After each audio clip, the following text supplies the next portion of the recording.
I told you I'd do it. I told you, but you wouldn't believe me. Damn your soul! I told you!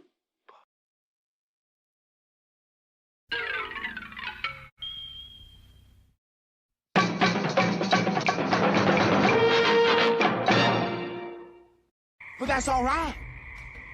It's me and you. We got a special kind of friendship. I am not your friend. Sure you are. Fishing buddy? Fishing buddy. I don't remember that from Butch Cassidy and the Sundance Yeah. Kid. That's the post-credit scene. You don't remember that? Oh, okay. Sorry, I didn't stay in the theater in 1968 Yeah, to Marvel. stay and watch it. Yeah, Marvel didn't start that shit. It was Butch Cassidy and Sundance Kid had the post-credit scenes. They were the first. Yeah. All right. Ladies and gentlemen, welcome to Pop Culture Minefield. This show has been sponsored by Backdoor Popcorn. It is the most delicious popcorn because it comes out of the back end of a beaver. And of course, it is flavored with delicious beaver anal gland butter. It's just yummy. It's really good. Now, the big question is, did Anima leave the show now? Because she's so sick of me doing that. The answer is maybe. So we are going to be talking about a movie that I would see in the theater with my dad. I was 5 years old, and I would see this movie. And I think I enjoyed my dad's reaction to it more than I could understand and appreciate the film at the time. I just remember my dad reacting to this movie and it becoming one of his favorite movies he's ever seen. And the jump scene, of course, is just one of the, before my dad passed away, he loved talking about that fucking scene. What's this here? YouTube messed me up today. I spent the morning trying to get my username back, but still don't have any memberships or wrenches. What the heck, dude?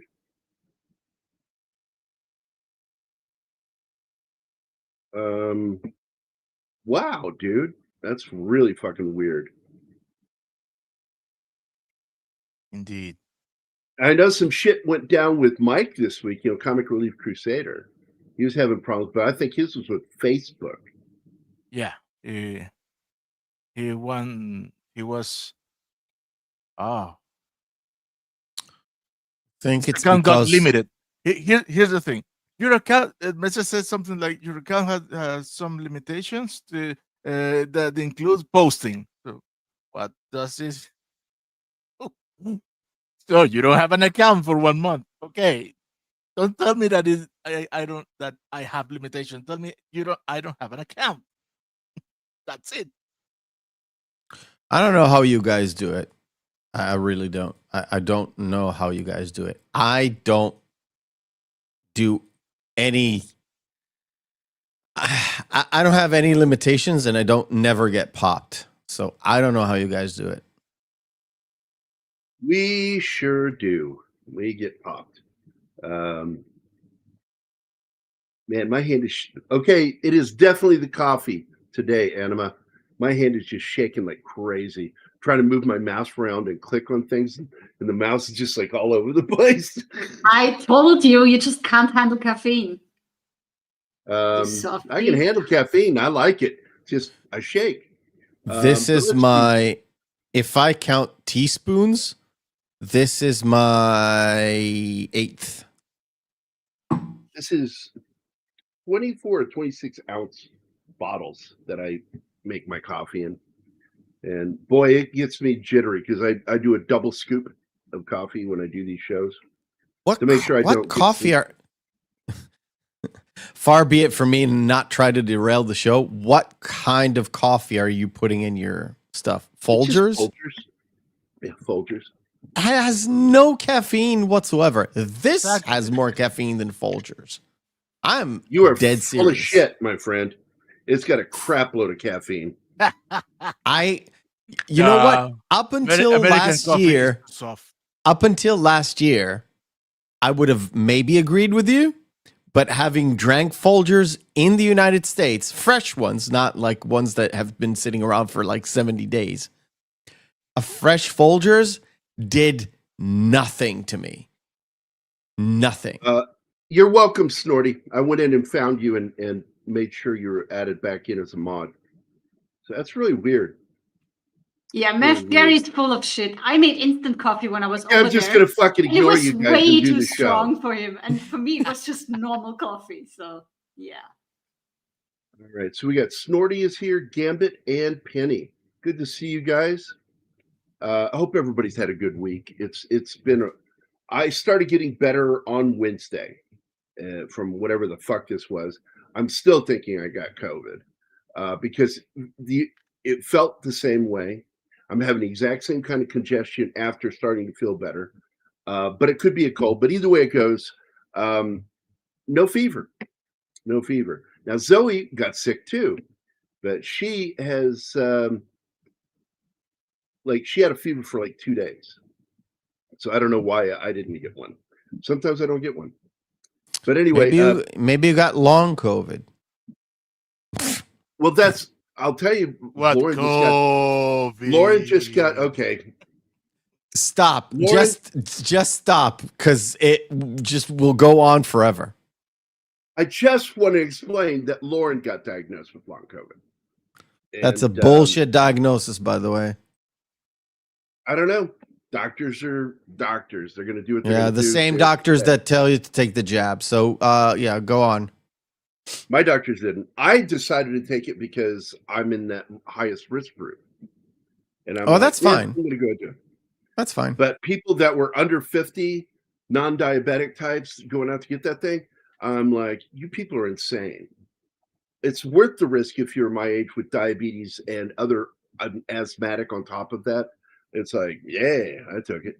But anyway, I wanted to talk about Zoe for just a second because she's blowing my mind, man.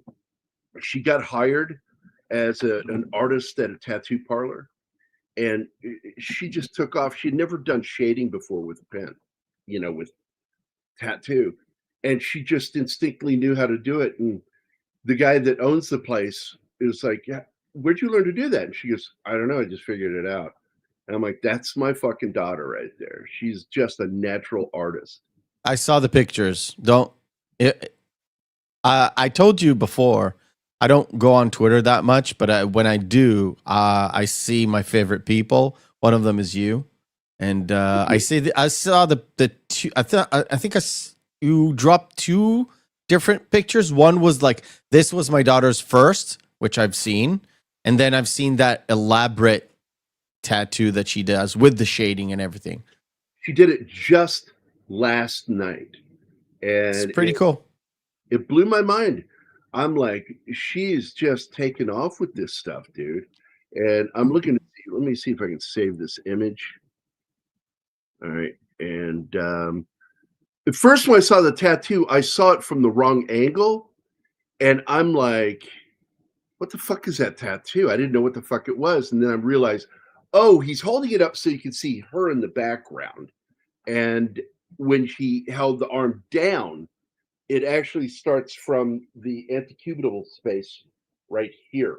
That little notch right here, it's called antecubital space. And it goes all the way down to the wrist. And I was looking at it upside down. And I'm like, oh, wow. And I'm like, and I asked Anima, Zoe, like, what? And she goes, well, it's based on a rock band's original artwork. I just recreated it with a pen on his skin. I'm like, I'm still blown away by some of the shit she's doing. And I love her original stuff even more. So here is one of those images for those of you not on my Twitter account. That's the one I'm looking at, like, I don't know what the fuck that is. Is that blood? What is going on? No. Yin yang symbol. I'm like, but then I saw it the other way. It's a riff, but you can, if you turn it around, it makes sense. And it's a variation. Whoever did this did the basis was the yin yang, but he made it so it's not overtly yin yang, and it added that little spiral down below, that this sphere down below, and with the added twist and the sort of goop that is running down the arm, essentially. It's a combination of yin yang, a bit of goth, and some whatchamacallit, a Dali element with the stuff that is dripping. Very Dolly-like with the dripping, yeah. It's just an once added I saw it from thing. this angle, I was like, what the fuck am I looking at? Is that like a cut? Is that bleeding? I couldn't figure out what it. And once, but he wanted to get her in the photo. He has a thing for my daughter, and because I actually met him last night. My daughter called me because she's going to go out drinking, and she had just gotten off work with her friends. They're going to the place that my band used to play at, and I'm like, wow, you. And she was like, your band played here? I'm like, yeah. She goes, this place is fucking awesome. I'm like, I played in a real band. We didn't play shitholes, for God's sake. We got really good gigs. Good grief, my daughter. Anyway. From this angle, if you look at it from this angle, it's a fiery crown on top of whatever is down below. And it almost but looks if like you turn it, clown.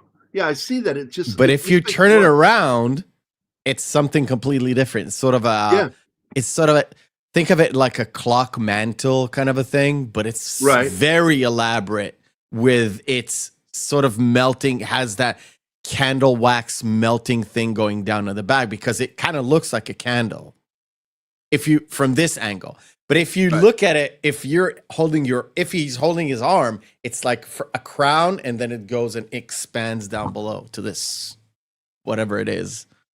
So just to let you know, I found out last night that her first tattoo she did is this one. It's the same guy because he likes my daughter, so he keeps going back to get more tattoos from her. I think that owner of that tattoo shop really likes the fact that he hired your daughter. Oh, he likes my kid. He hired her on the spot when he saw her portfolio. And it's like, your art's incredible. I'm like, yeah. And I love that she's doing something that I thought about doing. And she told this to somebody. She goes, yeah, my dad was going to be a tattoo artist until he realized he hates people. And so I couldn't do it. I'm like, having physical contact with another person I don't know, that would just be annoying me constantly, nagging at me. You were a medic. You had contact with people as a That's medic. different. That's different. A lot of the people I dealt with were unconscious. Or screaming their head off. And it's easy to shut them up with tubing. That didn't sound creepy at all, no. So D-Bud's not happy that I gave Snorty his fucking mod rights back. How did you get the rent back, Snorty? We got D-Bud. Was D-Bud the culprit? He's saying he is. He's saying he is. That's what he's alluding to, that he's the one who took it away from him. So, and then of course we got Zach's here. What's up, buddy? Sandra Hammerschlag and the always awesome Penny is here. And Gambit's here. So I see, most of the crowd's here. Awesome to see you guys. Happy Friday. We're going to be talking about a classic film today. We would have probably done this later, but because Robert Redford passed away, I thought it'd be good. And we missed last Saturday's show because I was sick. Morning show, the membership stream. So tomorrow morning, for the members only, we're going to be doing a video talking about both Graham Greene and Robert Redford dying. Two great fucking actors. So I think it'll be fun. So anyway, getting back to this, because I don't know what we were talking about before I started talking about my daughter, because I'll go on about her for forever.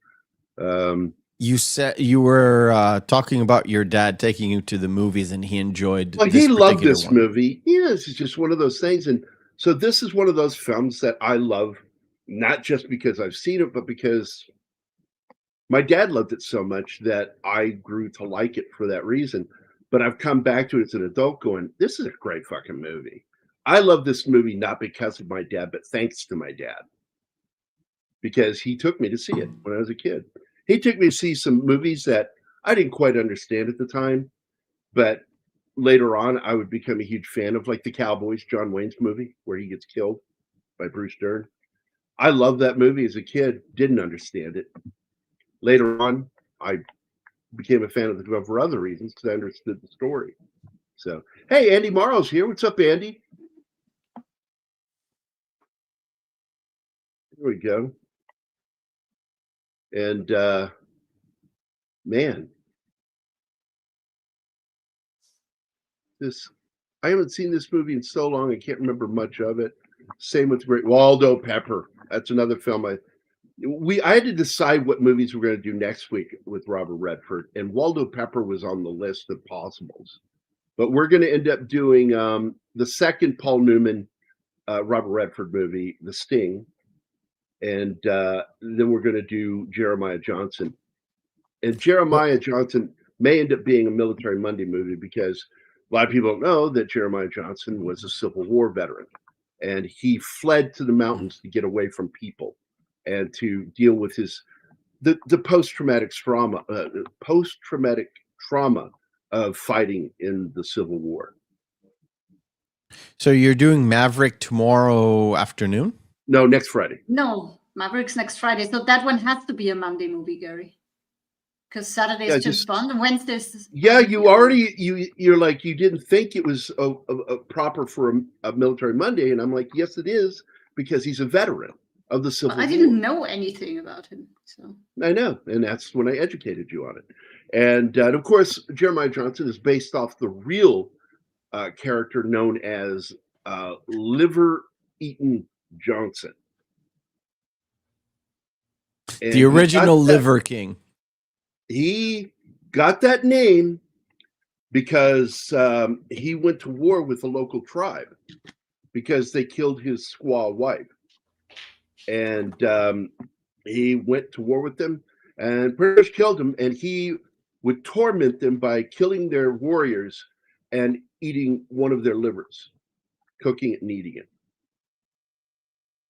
And some fava beans and a nice Chianti. And a nice Chianti. Yeah, that's right. It's not Chianti. It's not Spanish. It's Italian. It's Chianti. yes. Yeah, I'm just saying it the way he says it in the movie. Okay. How he said it. And then I ate his liver with some fava beans and a nice Chianti. Rewatch the movie though. You are hilarious, Gary. Thank God I went on this show. Thank God I went on this show. But there we go. I said eating human livers, and there goes Snorty. Nom nom nom nom nom. Hey, Joe's in the chat. Paul Newman had to sign off on it. He met Redford and said, "Let's go with this guy." His wife is the one who actually suggested Redford, Joanne Woodward. And they had been looking at a lot of actors. The big actor originally was Steve McQueen, because Steve McQueen was becoming a superstar along with Paul Newman. There was a competition between the two of them. And they even had to start thinking, well, how are we going to do this if we have him involved with the film? We can't have Paul Newman's name in front of his, or the other way around, because they were that. I mean, they ended up a few years later doing the movie Towering Inferno, and had the same fucking problem. And in fact, it got so bad that at one point, Steve McQueen noticed that he had more lines than him in the film. He did a word count and made them write more dialogue for his character, just so he had the exact same number of dialogue as Paul Newman. I should do a real fucking competition between those two. That's the stuff from old Hollywood. I'm so happy it's gone. Or if it's not gone, then it's hush hush. I can't stand this kind of actor bullshit that one is like personal drama. I can't stand it. No, I agree with you. And even when it happened between like Arnold and Stallone, I thought it was fucking dumb, but it was such a But it was competition also with so those. funny at the same time because they would take shots at each other. And of Yeah, course, but it's different. But it's different from old Hollywood, where like they didn't check dialogue lines. They were like body count and how much ripped you are. That's Mando. a competition thing. It is. Old Hollywood is like, oh, he's above me in the bill, or I've got more lines, I've got more scenes. It's so fucking stupid. Yeah. And with this film, you know, Steve McQueen was the first one, and then that fell through for whatever reasons. He just walked away. And so they looked at Brando was one of the actors. They looked at Warren Beatty at one point. They were looking for star power. They were looking for guys that would bode well going opposite of Paul Newman, because Paul Newman was the one attached. And eventually, Joanne Woodward, Paul Newman's wife, is the one who suggested Redford. And he'd actually done that movie with Jane Fonda, Barefoot in the Park. But the problem was the producers of this, who happen to also be the same producers of Jaws, is Zanuck and Brown. And the two of them just couldn't see Redford. They just couldn't see it. They had to be forced to watch because they had typecast for Redford already as a guy that's good in light-hearted romantic drama comedy. They wanted Jack Lemmon. They wanted, then that was the other guy that they looked at was Jack Lemmon. He was, and he said, "No, I don't like riding horses." Yep.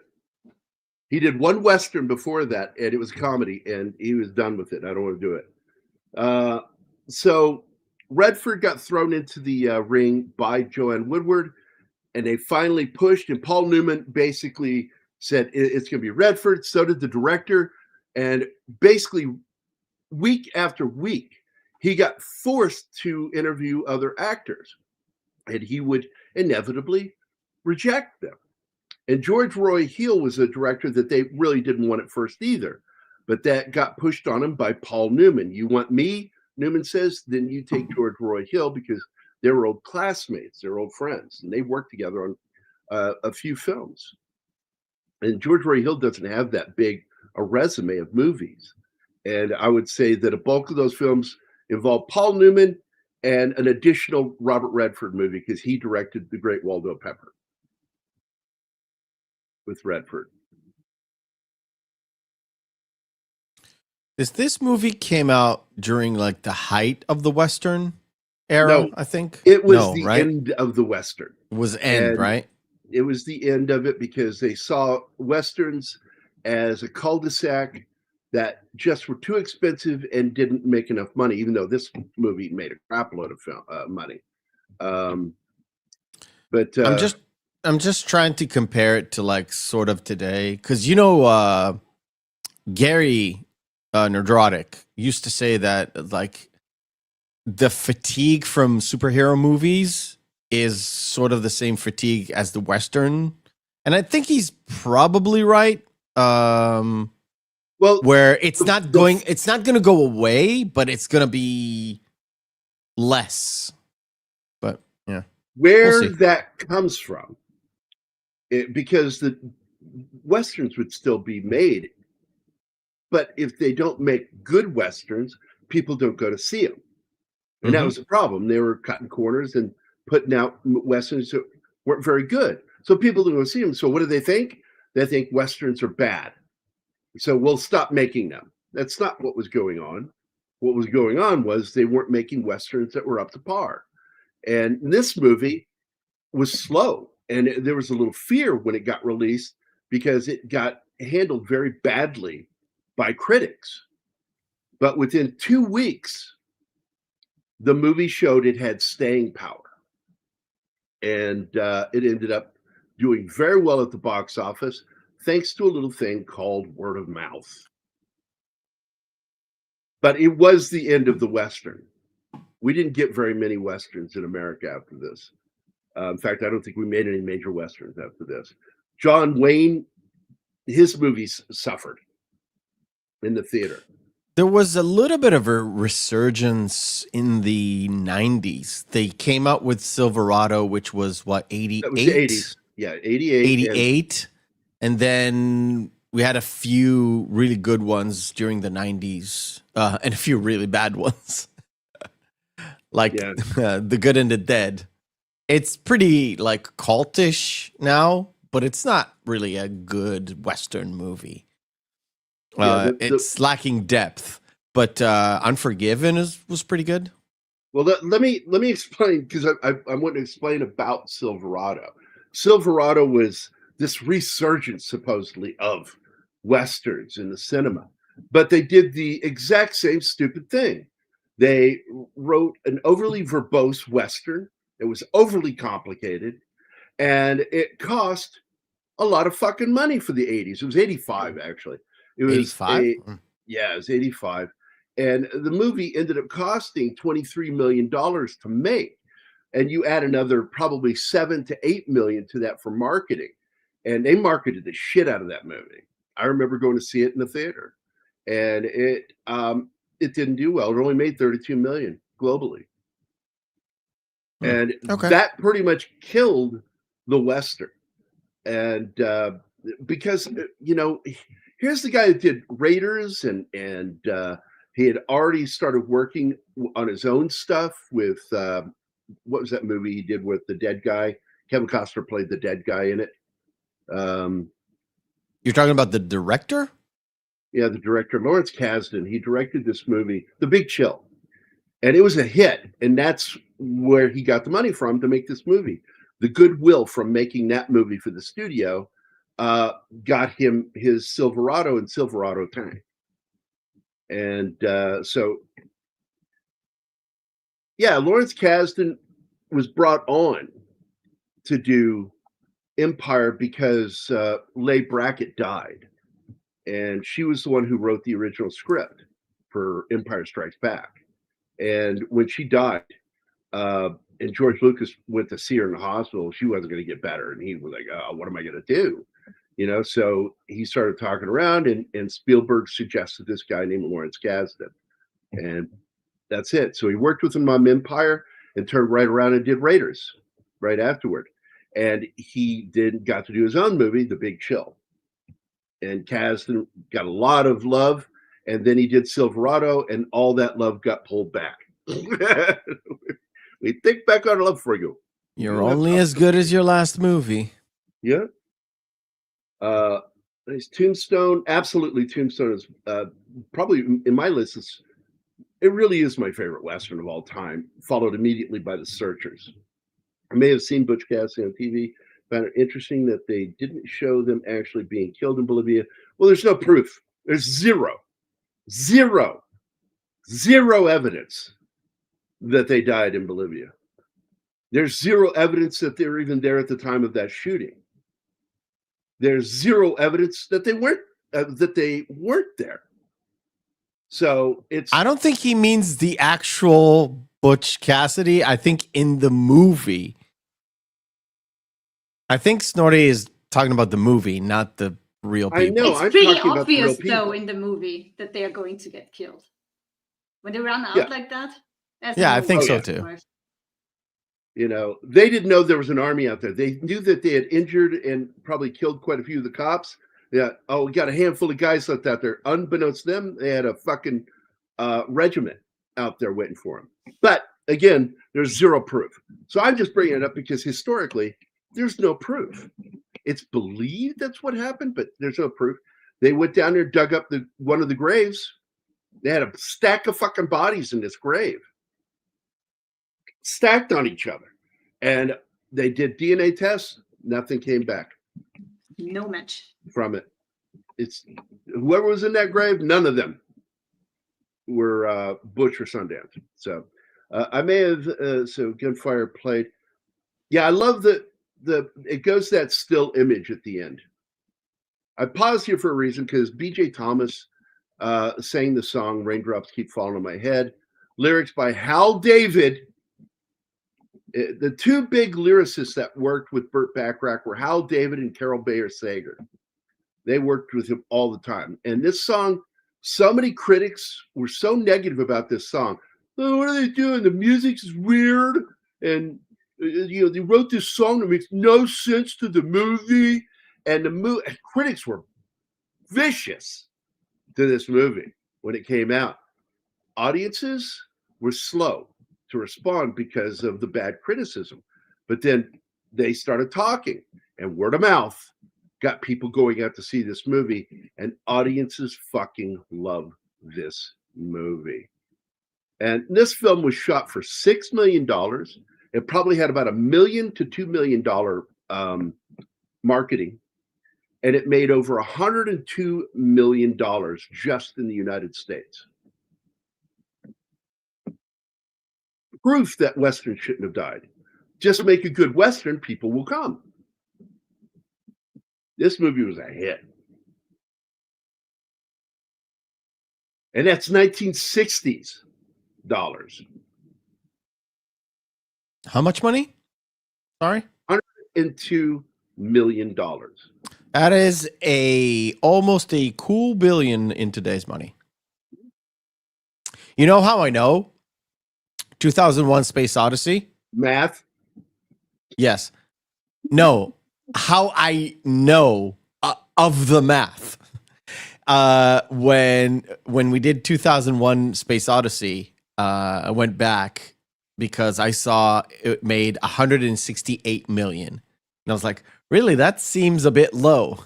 And I went to the inflation calculator. Yeah, that's $1.5 billion. So if 160 is $1.5 billion, then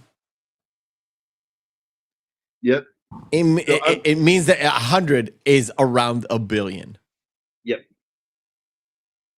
It's crazy, but yeah. The movie starts out with that sepia tone, which I really like that they did that. And it ends on sepia. But the rest of the film, and this was done on purpose, and the director had problems with it, George Roy Hill, because he saw it as very anachronistic, the way that they delivered the lines and such in the film. But the fact is it made the characters more relatable doing that, and it made the film that much more beloved by doing that. It also made a star out of Robert Redford. This movie did, and it changed the course of both men's careers. And I know that they probably died regretting having never made a third film together, because they were best friends and loved the idea of doing another film, a third film, but they never got a good script, and that sucks. Jack, yeah, we were talking about that a little. Get here on time, Gambit. Seriously, dude, we already went over all that shit. Why he declined it, too. You ever take a Missouri boat ride, Gary? A lot. I mean, I owned a boat and I live in Missouri. So answer to the question is, yeah, did a lot of boating in my life. I used to live on the water, man. I'm not a big fan of swimming. Don't like getting in the water, but I like boating. So you're saying you lived on the waterfront? Oh, yeah. I've lived on lakes. I lived near the ocean, essentially because he loathed riding horses. Yeah, okay, Gambit, stop it. Jesus Christ, dude. I said that like 5 minutes ago. No, it's longer ago than that. It was like 10, 15 minutes ago we were talking about that. It's like, get here on time, Gambit. I swear to God. So the movie opens on sepia. It was done intentionally to give it that old feel. And then right after they leave this town, it transitions into full color. And a lot of guys don't recognize this actor. There's a lot of actors in here that kind of got their start in film. And you get Ted Cassidy, of course, best known for playing Lurch. He plays Harvey Logan. But this guy, the gunfighter here, is Donnelly Rhodes, man. You see him mostly playing like gangster types.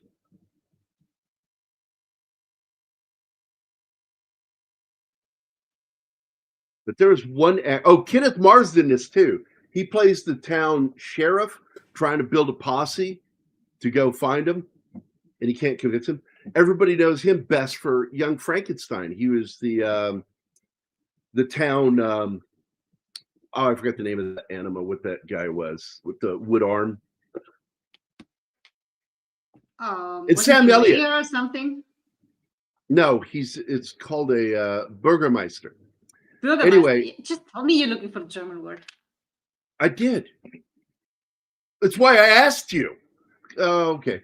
So anyway, so no, I asked. I said it's a German word. I said German word. He's.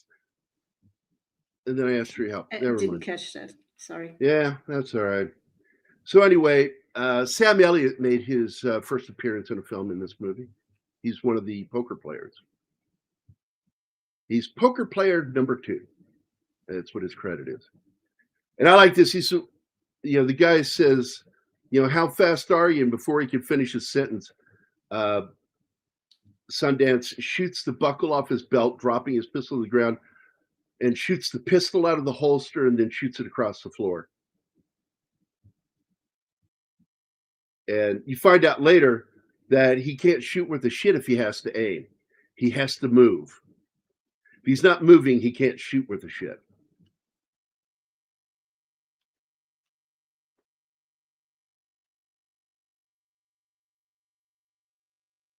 Yeah, I mean, you can see that that's what's happening here. It's where they already know each other. They're both part of the Hole in the Wall gang.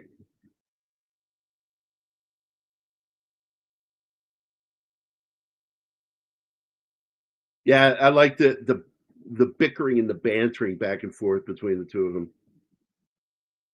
Just like the Wicked Witch of the West, Gary can melt when wet.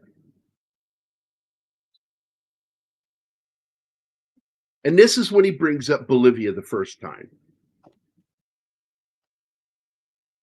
And one thing you get to understand in this film at this point is that Butch is the planner. He's the guy who plans stuff out. He's not always the best at it, but he's a really good idea guy. He comes up with ideas that really did work in real life. They went to Argentina and then Bolivia. And they pretty much did live a pretty straight life down in South America. They became farmers, but struggles happen. And eventually the woman went back home and they went back to a life of crime. And in the film, and it is suggested that she did partake in some of their robberies. Hey, Cam.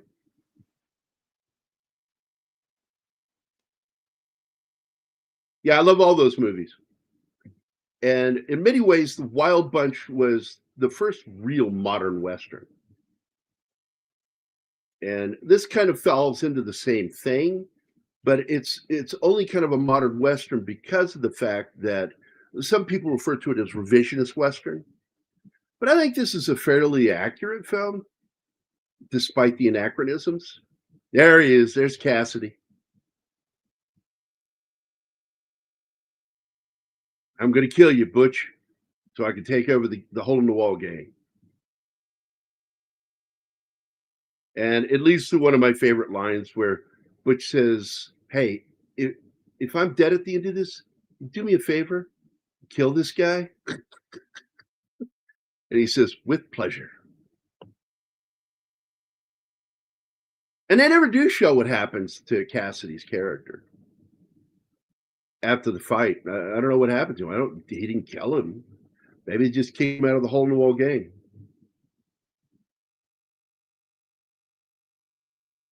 Well, the color starts after they leave the town. And it's not gradual. It just pops.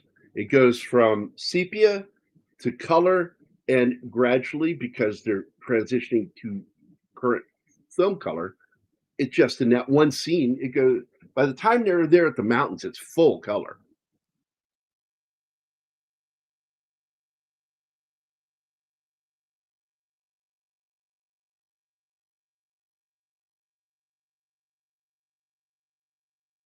I like the color thing.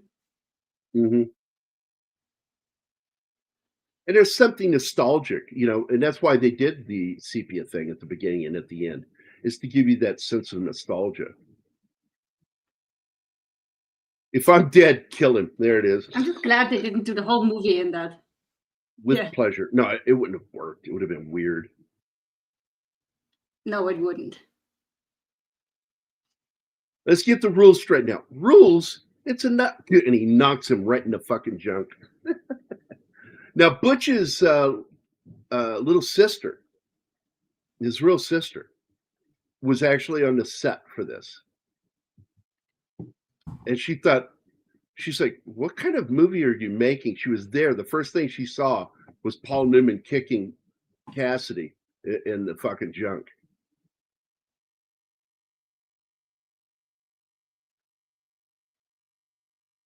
Oh, absolutely.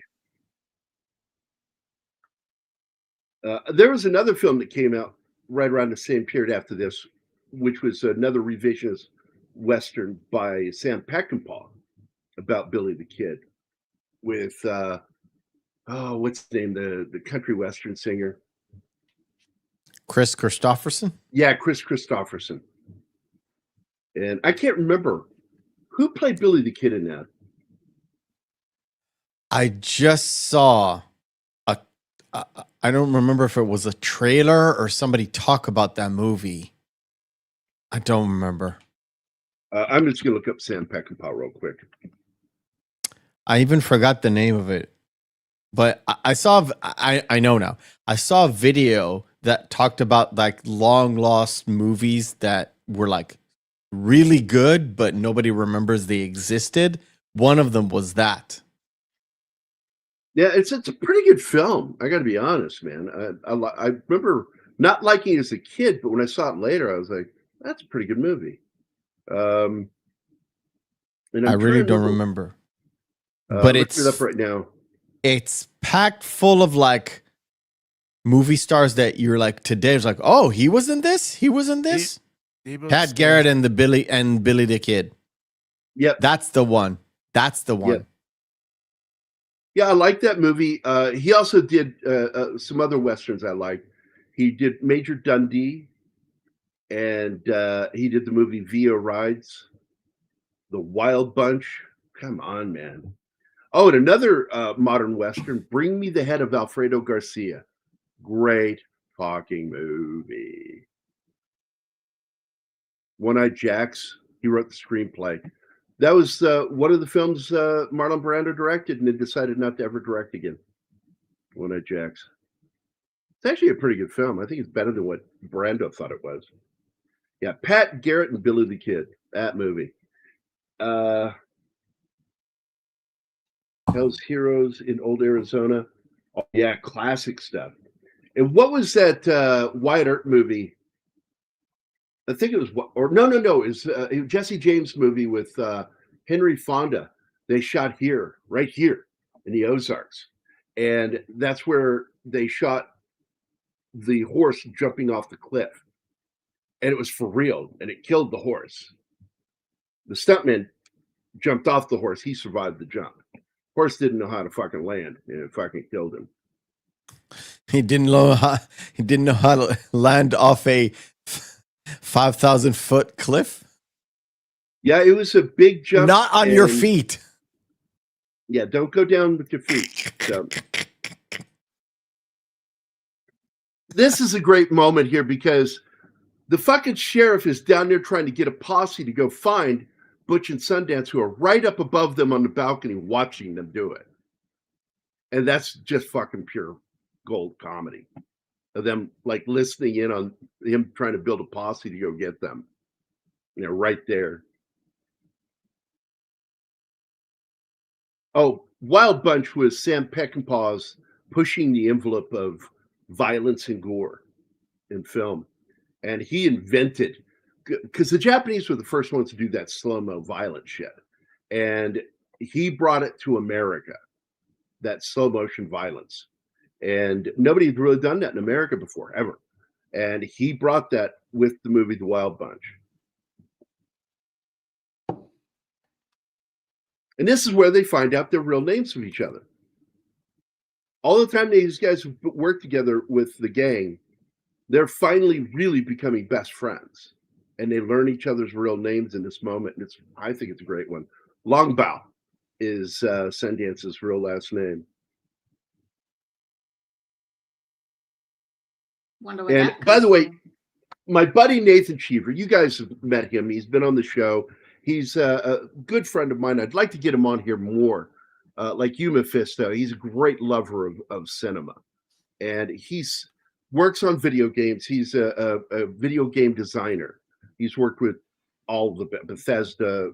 In fact, he's the one who created the game about the battle in Fallujah, and it got shut down by the moms of some of the veterans of that battle.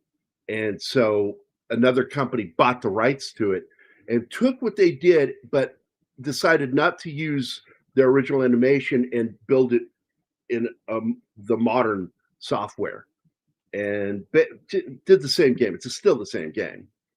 Use the same script. Everything's the same. The only thing difference, new animation, new 3D graphics. And Nathan's worked on some great game titles. And he sent in a request that if I'm going to talk about this today, that he hopes that I bring up another little movie, which had Sam Shepard in it playing Butch Cassidy. That it went with the idea that, of course, that he didn't die down there. Possibly the Sundance Kid did, but he didn't. And the name of the movie is Blackthorn. And I don't know if you guys know the film or not. It's actually a really good film. I saw it when it came out. And I was kind of shocked at just how well written it was. But it's got Sam Shepard in it. And Sam Shepard is a fucking writer. And if he doesn't like a script, he's not going to fucking do the movie. So here, let me open it up real quick. Present share screen. And Blackthorn. This is considered a quasi sequel to the movie. Oh, remove, add. There we go. Blackthorn. If you've never seen this film, I highly recommend it. It's a very good film, great cast, and Sam Shepard is great as the older Butch Cassidy, who finally returns home. So if you've never seen it, I highly recommend it. So get back to the video. And then another film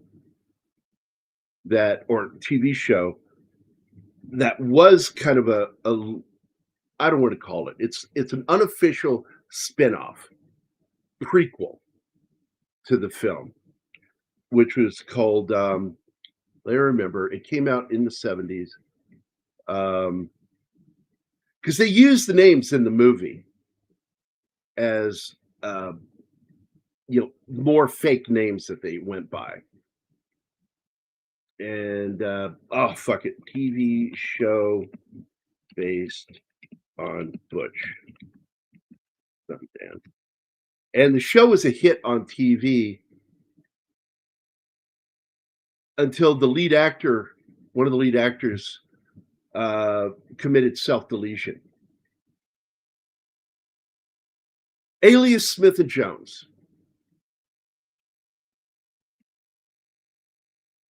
Because when they're doing one of the train robberies, they refer to themselves as Smith and Jones. He's Mr. Smith, I'm Mr. Jones. And Alias Smith and Jones was a hit TV show from 1973. And before the end of the first season, it got renewed for a second season. The lead actor in it, the co-lead actor, Pete Duell, self-deleted with a handgun. And they had to do an emergency recasting. And instead of recasting him, they brought in a friend of his as he had to go off or something happened. I can't remember on the show. And it just killed the show. And they didn't get their second season. Yeah, thank you, D-Bud. That's who I was talking about. Yeah, Pete Duell. And it was really sad, man. He couldn't handle success. It came too quickly for him. And that's the problem. A lot of people struggle, and they struggle and think that, is this all it's going to be? And they struggle and struggle and get so used to the struggle that when success actually hits, it's such a change that it's a shock to the system. And he just didn't handle it well. Now, the other thing that's weird about this film is there's sort of a love between these two characters. She's Sundance's woman, but she and Butch have a close relationship, and it shows that. And there's a moment she said, and she even says, he says, you ever wondered that if I'd never met Sundance and met you instead, that we would have fallen in love? And he just sort of shrugs it off. Like, I don't worry about stuff like that, is what his character's saying. That's the sort of thing a woman would wonder about, is what he's saying in that moment. He's just happy. And they did, by the way, that's a real period bicycle. And they actually had to ride around on that thing, and it was not easy. That's pure leg power pushing that bike. It's not like modern bicycles where they soften the rotation to allow you to put less effort into the pedaling. To get that thing to move an inch, you've got to have some amazing leg power. Yeah, no gears on that. No gears. Oh, what's this? Signor Leone, I just had a chance to watch your picture. It's totally fine as a picture, but copyright infringement is inevitable. You must pay me. Wait, what are we talking about here? No idea. Oh, yeah. Yeah. Akira Kurosawa got screwed over by that movie. Yeah. And let's see. A bunch. Yeah, good stuff. And we are going to start doing an occasional show, at least once a month, I think, called Samurai Saturday, where we're just going to do samurai movies, talking about classic films.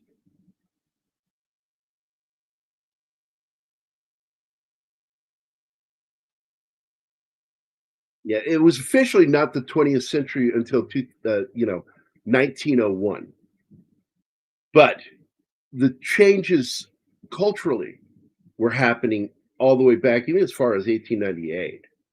And it just was like a whole new world. That is when modern police procedure really began, was in the 1880s, going into the 1890s. Forensics became a real science in the 1880s and 1890s. After being in supporting roles, the show Alias was a big hit. Shame it can be so overwhelming. Ah, okay.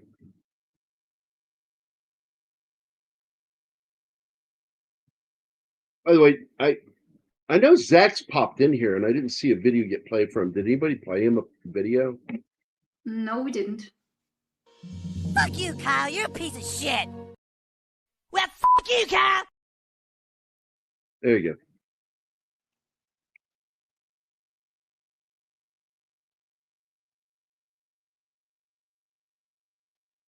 E. Clay Thomason just popped in. What's up?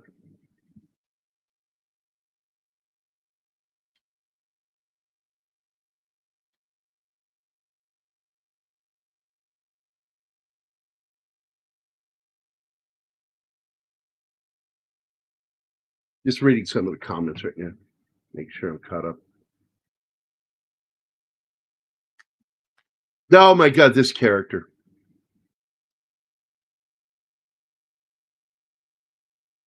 And of course, the name that he brings up, the owner of the railroad, is the one who hired the Pinkertons to go after them.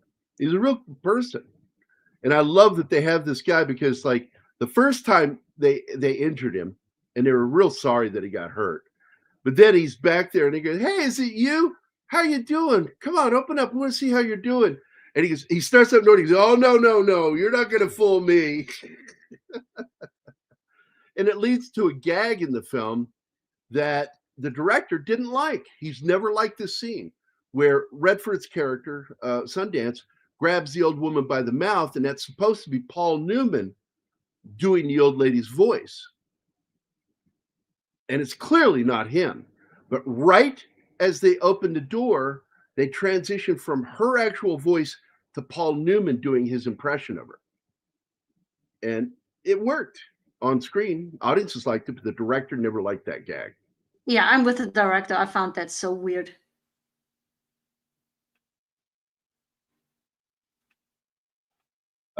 Katharine Ross is just a beautiful girl. She really is. I always felt bad for her career didn't take off the way it should have. She's best known for this one and the Stepford Wives, or two of the things she's known best for.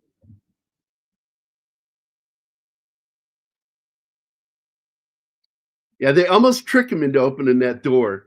Oh, no. So they act like they're going to hurt the old lady, and they're not going to hurt her. And he opens the door, and then he sees it's a different safe. He goes, well, we had to get a new safe. You blew up my last one.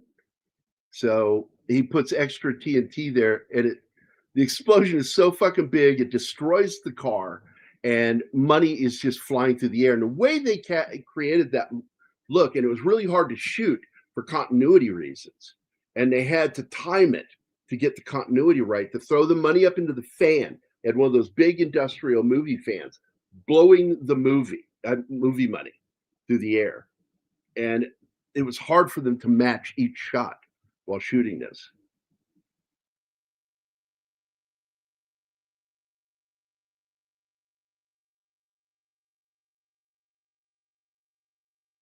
Well, I'm going to tell you right now, the director of this film, George Roy Hill, not very fond of her. And you can tell in his interviews that he had issue. He took issue with her. And he considered her miscast. Miscast, not right for the part, and problematic on set. She was constantly arguing with him. And then on top of that, when they were shooting the scene around that house, the previous scene where they were riding around the bicycle and all that shit, when she wasn't shooting, he had asked her not to be on set, and she showed up on set, and she didn't just want to sit there, so they invited her to, and he complained about it. He said, I really don't want you on set when I'm doing these scenes. And so she got asked to work on a camera, and she became a camera operator in the scene. And that pissed George Roy Hill off. And he banned her from the set when she wasn't in a scene because of it. And I don't really see that as her fault. That was really kind of the crew fucking with him, the director. But he didn't put up with I see that as avoidable drama. Unnecessary to act like that.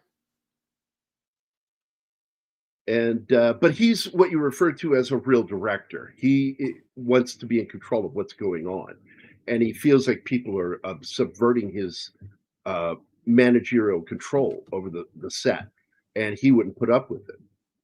So I kind of understand his position. And Paul Newman swore by George Roy Hill. I mean, like I said, they were best friends.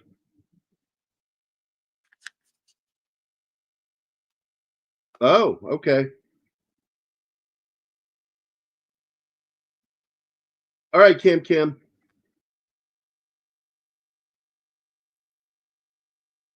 And her career kind of went nowhere. She was like had a flame up and then just sort of went away. And I don't understand it because she's good.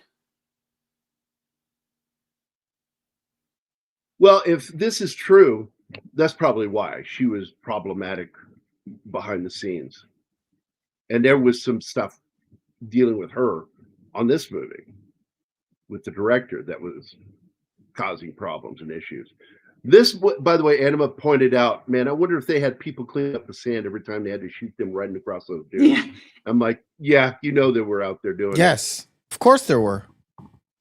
Like, ever since we heard about the dune sweepers in that interview where they talked about how they just couldn't manage to get the footprints out of the sand, not even with jet engines, and they actually had to have people with brooms. Ever since, I can't see scenes like that without thinking about these miserable people doing that job. Yeah. And by the way, one of my favorite things in here is the running gag. Who are those guys? Yeah. They're like, these guys are on us. Like, what is going on? And finally, Butch is the one who figures out who the scout is and who the main officer is, and he goes, and that's why they're on us. And he finds out later it's confirmed for both of them that's who it was. It was this Indian scout and this one ranger. And I got to tell you, a lot of people don't know the Pinkertons. They were a fucking tough agency, and they were good at their fucking job. They were the first FBI. They were the first Secret Service, and they kind of were the first CIA because they went overseas too. We're also as corrupt as those agencies. Oh, corruption everywhere. You can never get away from it. I know.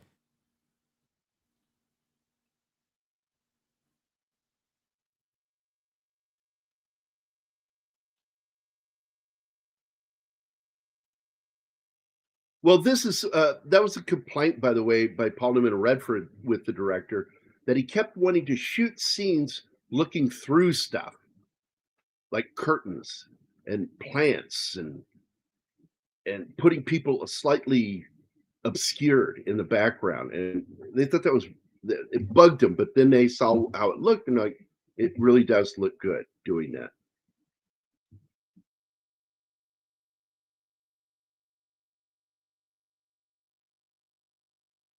What are we talking about?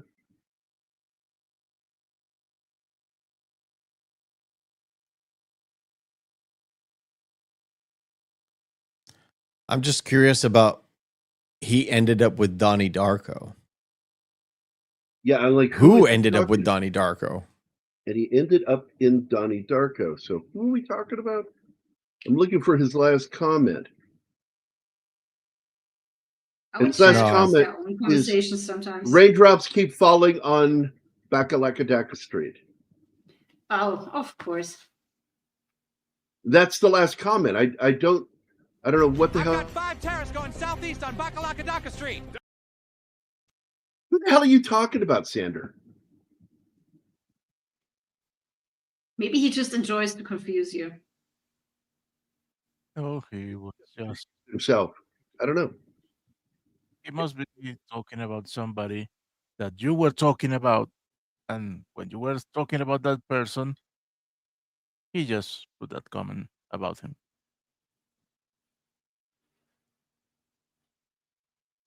No. I can't think of anybody I was talking about. Now she. Oh, Katharine Ross. Okay.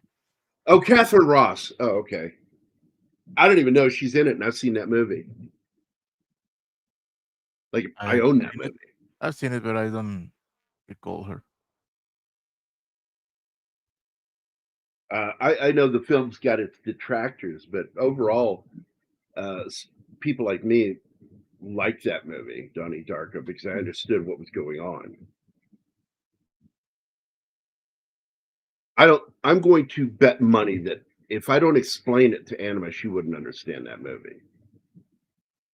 Why? Because it deals with string theory.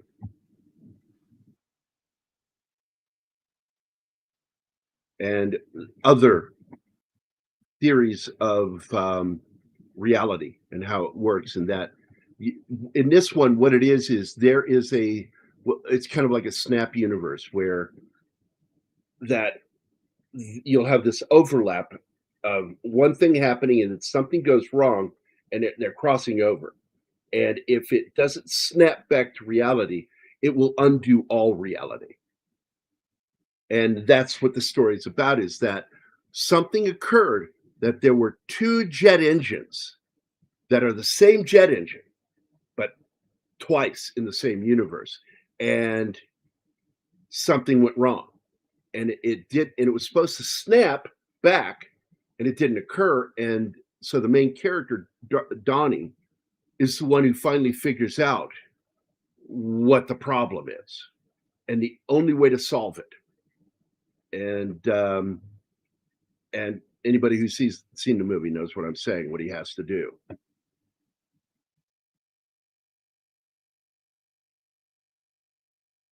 Well, a lot of the night shooting, again, but this is a lot of day for night. This is shot during daytime. They did shoot some scenes that were at dusk, so you have lower shadows. But that one, you can look at the face through the shine on the face. That's not moonlight doing that. That's sunlight. They're using filters. But I do have to say that the day for night shots in this are some of the best I'd seen in a movie. I think they did a really good job, especially when they're looking out there in that desert and they're seeing those fucking lanterns glowing. And I got to tell you, I want to know how they did it. How they pulled that off, because they were doing day for night, and you could still see the brightness of those lights, and it's not a visual effect. Maybe they fixed it in post somehow. I don't know. And it's one of those things that I've never seen explained anywhere, and I would love to know how they did it. Maybe they had super bright light bulbs. I don't know. It's just when the sun is out, you don't see that. The brightest lights at that time were the tungsten lights they used. And that might be what they're doing. That might be tungsten lights because they glow white. And it's that bright. But you can't hold those things like normal. They'd have to be wearing special gear to hold something that lit up that hot during the daytime. So, but anyway, the night shoot of this movie must have lasted 10 hours or just 3 hours, perhaps less than that. And I love that they keep trying different things. Like they finally slap the ass of the one horse and send it off in another direction, see if it'll split them up. Splits them up momentarily, and then they figure it out and they come right back together. And they're like, who are these guys? You know, they didn't fall for it. What are we going to do now?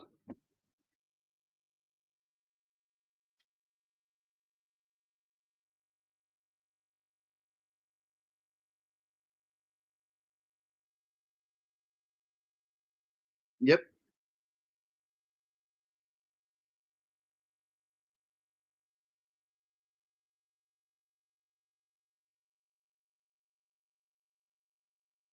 Very clever, using intelligence, lying, and giving false numbers. It's great tactics, man. Okay, I wanted to point out here, this gentleman right there is a notorious communist. His name is Jeff Corey. He got blacklisted. He was one of the Hollywood 10. And he was blacklisted for years. And eventually, you know, you get guys, soft liberals like Paul Newman and Robert Redford, who just have big hearts. And they felt bad for anybody that got blacklisted. And so they would get them and have them involved with their movies all the time. So you'll find guys like this here. And like I said, Jeremiah Johnson, I love that fucking movie, but I hate Will Geer. He was a card-carrying fucking commie. Like, died a communist. Sometimes you have to separate the art from the artist. Plus, I know he was gay. Like, Will Geer was gay. I don't have a problem with people being gay. But I heard that he was a degenerate. On top of that, he had certain proclivities that makes him a degenerate. And it's not being a homosexual that makes him a degenerate. It's what he did with it that made him one. So it always made me sick that he got such roles as Grandpa Walton on the Waltons. It's got a wholesome fucking heroic character in real life. And anyway, so this guy, he had some great roles. He was really good in this movie. And don't get me wrong, I think he was a great character actor. I really do. But I'm never going to pretend he wasn't a fucking piece of shit communist. But a damn fine actor. And he was in several films of Paul Newman's and Robert Redford. George Firth, that exists in the movie, played the banker who plays sheriff and asks him to help the inhabitants from Mongo in Blazing Saddles. That's right. That is him. That's him. Yeah. Good one, Gambit. Good one.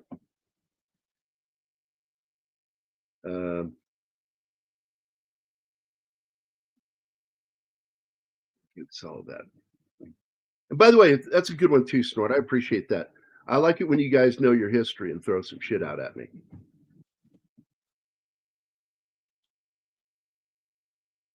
Speaking of history, where's 11 Alpha? Where is Alpha? Speaking of Alpha, where's Mephisto? Oh, yeah. Well, he's muted, and he must be attending something in the house. Probably. He's got cute kids. I like his kids, man. They're funny.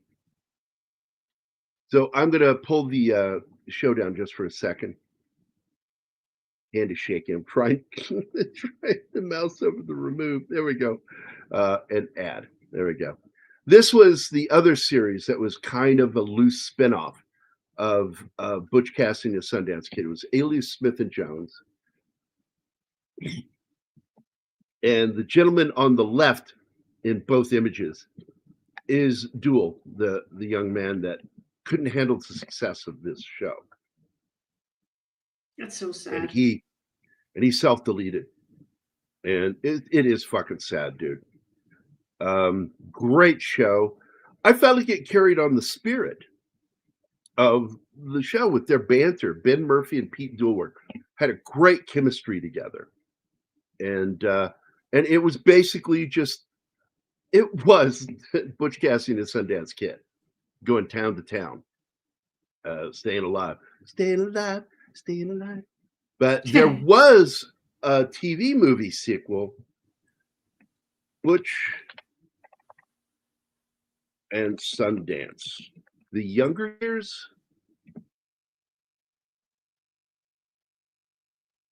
The early days. Early days. There it is.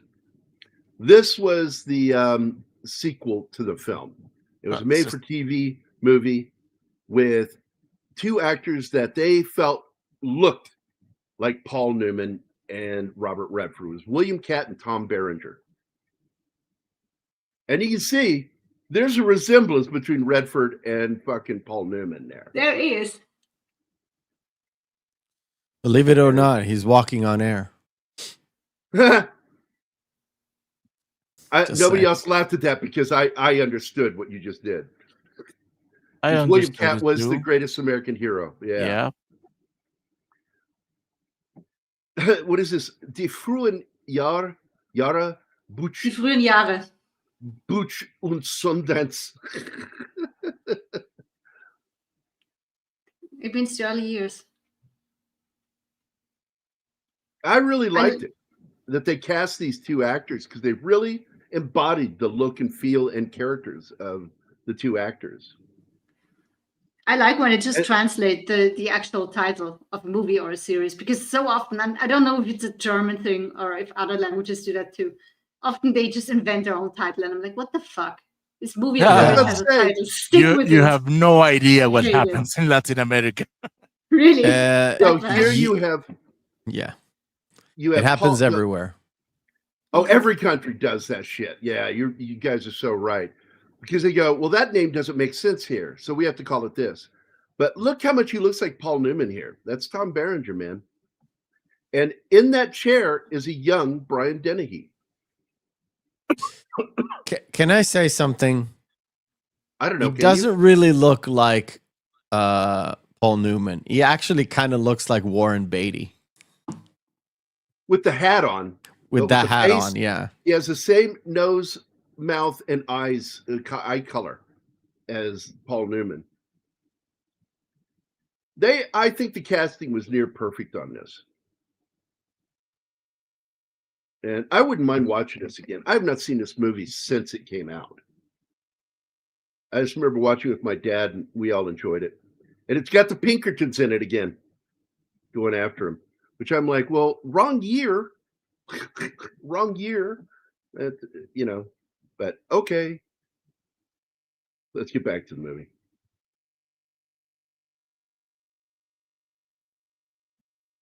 So we're getting ready to come to one of my favorite moments in the film.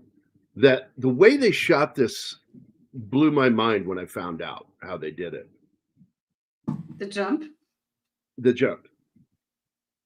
And it really did. It really blew my fucking mind how they pulled that off. Because what a lot of people don't know, in the background, when you see them fall into the water in that big jump, that area in the background, that's where the Planet of the Apes village was in the movie Planet of the Apes from 1968. The same spot. That's the little lake that was there, man-made lake they made.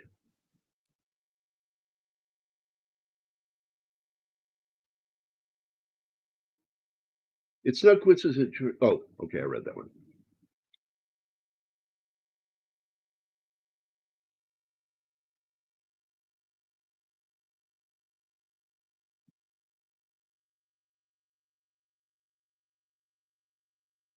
Yeah, I tell you, he's got no problem with shooting something moving. And it makes no sense. It's so weird.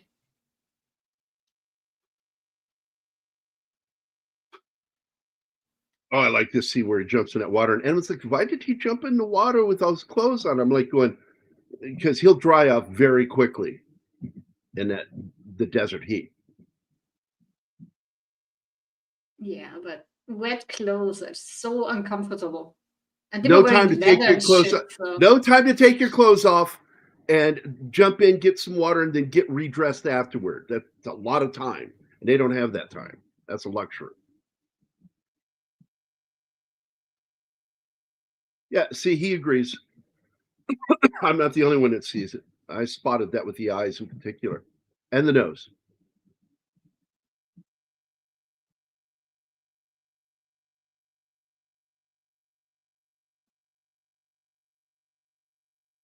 And by the way, Etta is actually a mistake. Her name was Elizabeth. And somewhere along the lines, the Pinkertons misread or miswrote her name as Etta when it was actually Elizabeth. And it ended up still in the script, but they call her Etta in the movie when her name was actually Elizabeth. And she's a strange character because there's only one existing photo of her. And nobody knows what fucking happened to her. She just left South America and went back home. No idea. I mean, is the movie really trying to recreate what was actually there or just trying to entertain at the end of the day? It is, they use the correct word. It's based on truth. Yeah. But it does it in a very fun, anachronistic way. Because they actually did kill men during robberies.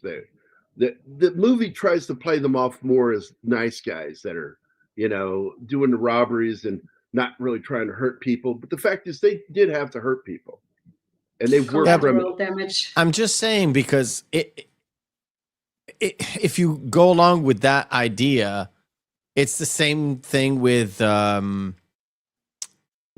mentioned Warren Beatty. He did the one with Faye Dunaway. Come on, two robbers, man and a woman. Forgot their names. And they get Bonnie shot. and Clyde. Bonnie and Clyde. So they glorified Bonnie and Clyde, and they were real pieces of work. Like she was a psycho. Like they were more what she did. They were closer to the characters in Natural Born Killers more than what they were in like the Warren Beatty movie. Well, here's what really happened too. A lot of people don't know this. The reason why they got shot was because he was playing it cool. She reached for the gun.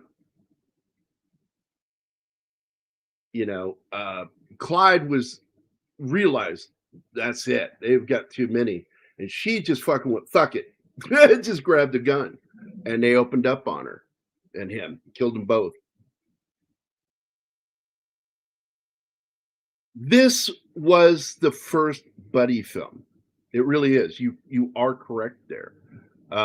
They had, if you go back to the 20s, 30s, and 40s, there were buddy films, even into the 50s, but they were different from this. They were always comedy duos. You had Laurel and Hardy, Abbott and Costello, and they went all the way back to vaudeville. But the fact is, the first real buddy movie was this one. Do you guys know what the first buddy cop movie was? Yes. Oh my God. I don't remember. What and the Bean? Freebie and the Bean. Freebie. With James Caan and Alan Arkin. And have you ever seen that movie, Mev? No. You got to watch that movie. I have a copy if you need a copy. So. That's okay. It's fine. That movie could not be made today. There's a massive difference between could not and people would not. And Well, it's more like wouldn't. They wouldn't make that movie because of A, Y, no B, Z. studio would pay for it. So it's a little both. It's a mixture because no studio would pay for it. For a buddy cop movie or for a buddy cop movie that's racist as fuck. Oh, yeah. Because the main characters are James Caan, who's this hard-talking, living cop, and his partner, played by Alan Arkin, is Mexican, and he's called the Bean. Well, as long as he's the hero of the movie, you can call him whatever you like. Well, they are, and Alan Arkin's great in it, and it is one of my favorite films ever made. It's on my top 100 list of movies ever made, and I just love that movie. And without it, we wouldn't have had 48 Hours. That movie brought about the first buddy cop movie. 48 Hours, all that shit. That's your favorite scene right there, Gary. Yep. And I'm going to go ahead and risk us getting claimed here. I'm going to try to pause to play this scene because it is one of the greatest scenes ever filmed. In a If movie. it's more than 7 seconds, it don't matter if you pause it or not. You're gonna get popped. You just they're just gonna claim it. So well, if you notice, I've got it at an angle. It's at a 15-degree angle. Hopefully that messes with them. Now, I will point out right here, the way they did this stunt. Oh, come on. How come it's not playing for me, man? Is it playing for you guys? no. Nope. Right there. Can you see that shot of the cliff? Yes. Yeah. Okay. What they did is they built a platform with scaffolding for them to jump off onto because that area of the river was pretty much just rocks. So they filmed it at this angle, alluding to the fact there was a river down below them. And they built the scaffolding and a platform that they jump onto. When you see them jump, that's where they jump. It's onto that platform. And then it cuts to a shot that was shot at a different location with a matte painting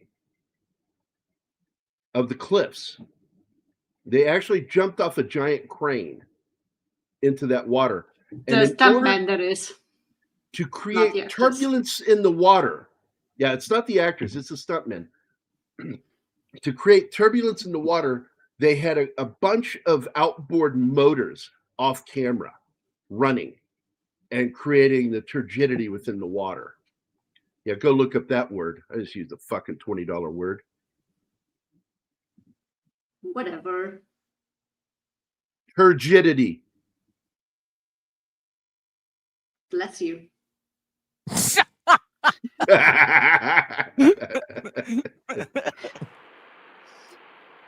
Animas. This is fucking great. So they're on the other side, or they're on this side of the river, and they're going to a higher point, which is bad for them.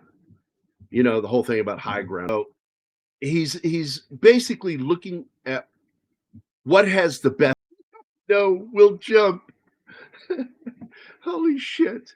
This is so fucking good. And easy. You know what happens here, right, Mev? I really don't remember this movie at all.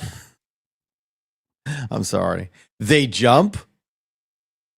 Well, the funny part is he can't get Redford's character to jump. Sundance. Sundance is like, no, I'm not going to do it. Don't touch me.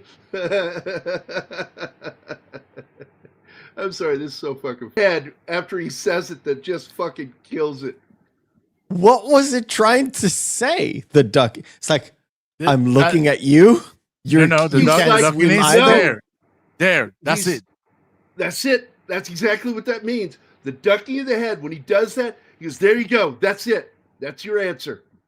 And I love that he did that. That dipping of the head fucking sold the joke even further. It fucking kills me. It also it refers to turbulence, like when you have a washer dryer, when you have high motion in your washer, that's referred to as turgidity. It's turgid. Like detergent, but upside down. Completely different words, but okay. Okay, it's not playing now. What happened?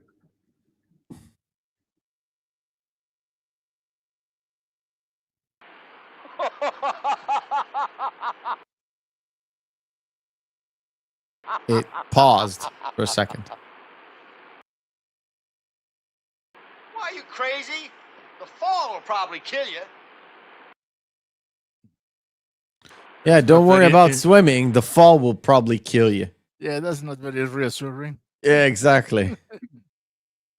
But I love that moment right here where he starts. He's still in the crouch position, but he begins with the oh and gets louder and escalates and then jumps off the cliff.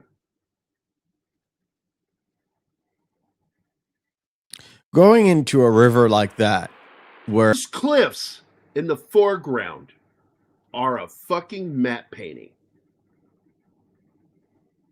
And that mountain little area in the background, past the water, that is the same location where the Planet of the Apes Ape Village was filmed. It's just crazy. That's a man-made lake. And like I said, to get the rapids, to make it look like flowing water, they got a series of outboard motors off camera, hidden by the matte painting, that grinding into that fucking water full flow. And it really works. You would swear that was fucking real, because when the camera pans down following them into the water, the cliffs blur. And that's because it was an in-camera matte painting. The matte painting sat between the camera and the actors. So when the camera moved, it panned from north to south, it blurs the fucking cliffs. Oh my God. You just don't get stuff like that today. Everybody's answer is CG. I miss old filmmaking. Yeah, nowadays they're lazy. So I will go ahead and share some images here. Oh my God, my hand is shaking so bad. You junkie. So this shot here, right there, is the top one is them actually on top of that cliff, but the cliff has a platform that they're jumping off onto. And then it cuts to those shots panning downward, and that entire cliff system that you see there on screen is a matte painting, a giant matte painting that covered the crane that they were standing on top of. Fucking dude. And then down at the very bottom, you see that what looks like rapids. That's actually those motorboats off camera fucking, revving up the water.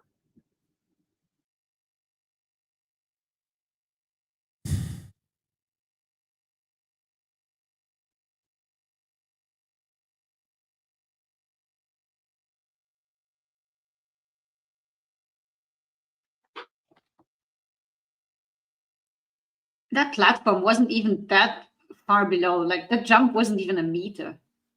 They just hopped off there. Yeah, they jumped probably about 6 feet onto the platform.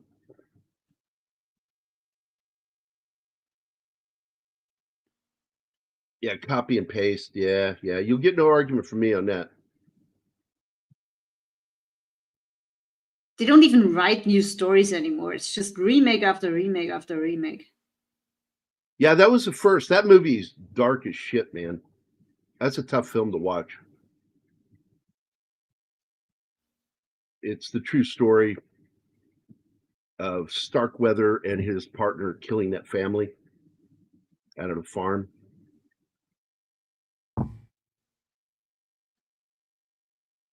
Why did they kill them? They thought that they were told that there was money there, but there was no money. Yeah.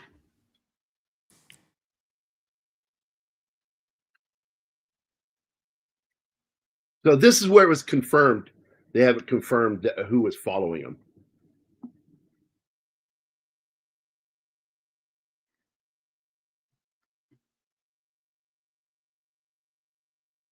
And she thought they were dead, and like, because that's what the newspapers were saying.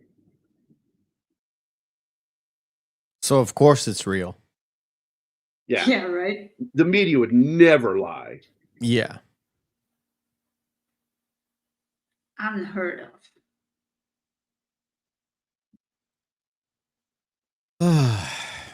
All right, guys. I'm drifting off into oblivion, so I'm gonna head off to All bed. right, buddy. Have a good night, my friend. Us. Thank you, everybody. Bye, Matt. Bye. I'm just gonna plug tomorrow's show if you don't mind. Before you guys start, I'm covering. I was supposed to cover Moneyball. I've maybe switching it over to the natural, but I don't know. I just don't know yet. There's an extra element involved in switching over, which I have no control of. But if at the moment it's Moneyball, if you see the thumbnail switch into the natural, then you'll know it's switched. Otherwise, it's going to be Moneyball with Brad Pitt and Jonah Well, Hill. I got into an interesting discussion debate one day, and I ended up winning the argument because I said my problem with Moneyball is it's not really a baseball movie. Baseball isn't really the story. It's these guys and what they're doing. And I love it. I still love the movie. But I'm like, it's not really a baseball movie because it could have been any sport. Because the sport itself isn't important. What's important is what these guys are doing. There's an extra element to it. It's like it is Field of Dreams about is Field of Dreams about baseball? Probably. Not really. Baseball is, again, it's a device in the film. And if it's a device, it's not what the story's about. And baseball is a device in order. It's about fathers and sons, is what that. And to me, Field of Dreams is the ultimate baseball movie. Now, yes, it's a device. Yes, it's a device, but it's an essential device to accentuate the fact that it's a father-son movie. Again, the connective tissue is just playing catch with your dad. Ultimately, it's baseball movie about guys who go out there finding new players is the one with Clint Eastwood. I forget the name of it. That's an actual baseball movie. Is that the one with the monkey? No. I'm joking. There is a baseball movie where the monkey plays third. Yeah. I don't remember the name. It doesn't star Clint Eastwood, to my knowledge. Movie Trouble with the Curve. It's Clint Eastwood, Amy Adams, John Goodman, Justin Timberlake is in a bit part in the film. It's a very good film about baseball. And baseball is at the heart of the story. So it's actually part of the story. And it couldn't have been about any other sport. It had to be specifically baseball because that is what it's about. So I like both films, Moneyball, but I consider the film Trouble with the Curve an actual baseball movie. All right, suit yourself. To each his own. I'm not gonna, change your life. Like I'm hating on it, for Christ's sake. I'm just telling you, it's a device. Baseball is a device. It's not part of the story. Whereas Trouble with the Curve, it is part of the story. Okay. It's like saying Lethal Weapon is a Christmas movie. No, it's not. Because you can take take Christmas out of the movie and the movie doesn't change. Then Whereas Die Hard is not a Christmas movie either. Is a Christmas movie because it is. There's no fucking party. Half the jokes wouldn't even be there. It's completely a Christmas movie. Now I have a machine gun. Ho, ho, ho. Right. Great exactly. joke in that whole movie, man. Yes. I will now drift off into the nether regions of space as I fall asleep. Before you go, I'm going to give you a little bit of trivia here real quick. This scene originally wasn't in the script, and it was problematic in the story of how they went straight from America down to Bolivia. It made no sense. They needed a segue. So what they came up with in the script was to shoot like in a harbor town. They thought like New York would be a good spot, or Boston or something like that, and go from there down the coast. Well, so what are we going to do? How are we going to do this? They didn't have the budget to shoot the scenes. So what they found out was shooting at the exact same time on the 20th Century Fox lot was the movie Hello, Dolly. And so they got permission from Zanuck to shoot on the set. But when they got there, they found out they weren't allowed to shoot film. They were allowed to shoot still photography, and that was all. So they had to figure out how to do it, and that's why you end up with this scene where it's just a series of still images from New York in the 1800s. Because it was a time for a montage. And there you go. You need a montage. I bet you didn't know that before. A montage. It's a montage, yeah. Yes. It's just not a training montage. Right. I'll see you guys later. And I'll send my peeps over once we're done tomorrow. All right, buddy. Live well, Meth. See you, buddy. See ya. Have a good night, man.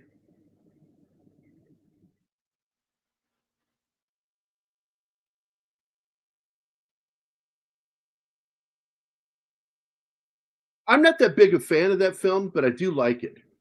Mostly because I can't stand Susan Sarandon. I'm sorry that you like her that much, buddy.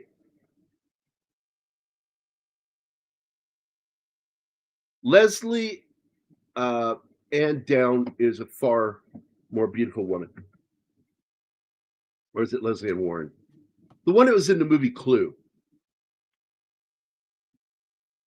I don't know who was it in it, but the name Leslie Ann Morris sounds familiar to me. Ah, shit. Because we've just seen the montage. Another thing they would do was have them improvise and just music over the scenes, no dialogue, just them acting, interacting. And it really works. Like when they're on the bike. I really like those scenes.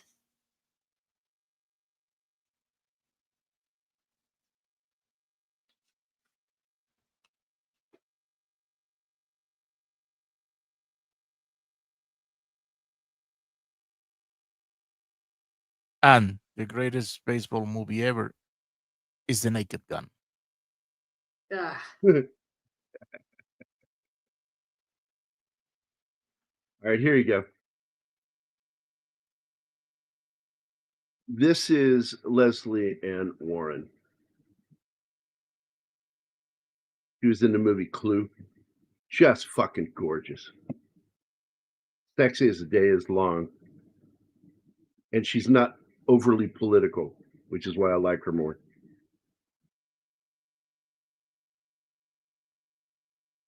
Hey, it's Tim. Hi, Tim. Hey, allow me. There you go. There's some pictures of civilian casualties. Fuck you, Tim. How dare you come in at this hour? Is that today? Talk Like a Pirate Day? That's another scene. Well, I will say this movie was not rated R. Oh my God, no. Yeah, I've never seen The Hunger. I've never wanted to see it. But I told people that I'm going to try to watch it. Just so we can probably talk about it on the show. Oh God, this whole scene, that fucking, oh my God. I saw that animal when I got there. I would be one unhappy camper.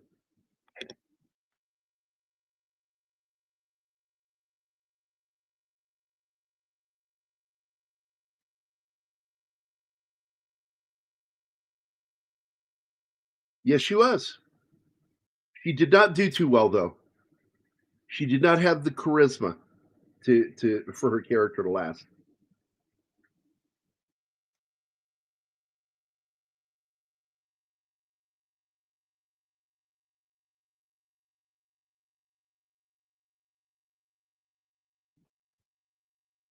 Yeah, I'm disgusted by her politics.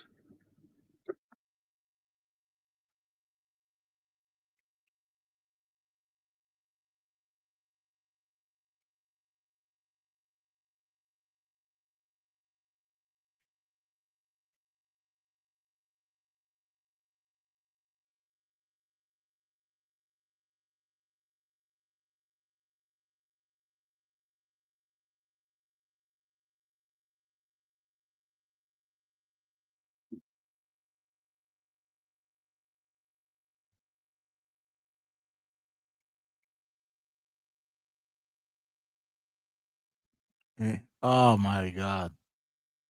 What? When they are trying to learn instructions for robbing in Spanish. Well, the Oh whole my scene God. in the bank is so fucking funny because he doesn't know what they're saying and realizes his Spanish doesn't work. He should have paid better attention when she tried to teach him.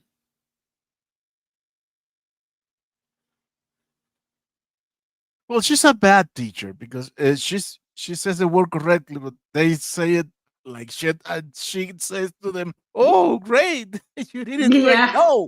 No, he didn't. I was thinking of you when we came to that She was scene. giving them participation trophies. Yeah. So I let me was get I was this thinking straight, like I bet Gambit. Martine is suffering watching that. So let me get this straight, Gambit. In The Hunger, her character is an unconscious lesbian. So she's in a coma the whole movie? Oh my God.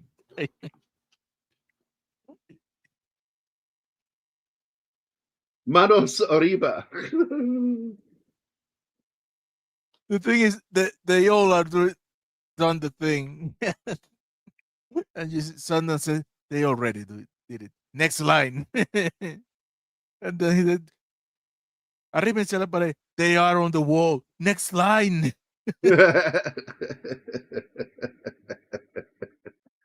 This movie, They have I no fucking love idea this what they're film. saying. I love it later when they try to go straight and they end up going back to one of the banks they robbed and they're trying to hide their faces when they're walking by the door. Dude, there's and is Butch that asked, "Oh, didn't we hit this bank last June?"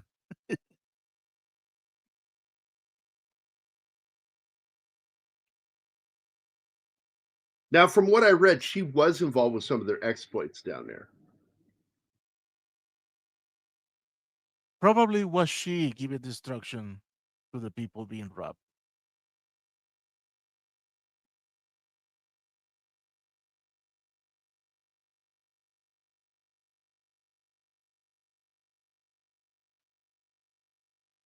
Another great actor in this movie is one of my favorite character actors of all time. It's Strother Martin. He plays the guy that hires them to guard the money shipments. And I love when he spits, you go, bingo. Weird and gross.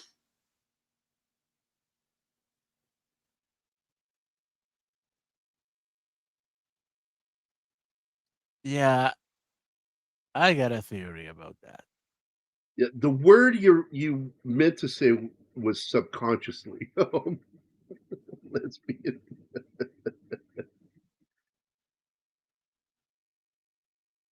They paint that guy like he was chewing tobacco, but they were on Bolivia, working mines in the mountains. That should have been coca leaves. What he was chewing. Well, Oh, he's yeah. sounded like a North Texas, maybe Kentucky guy, and they chew tobacco. Yeah, but you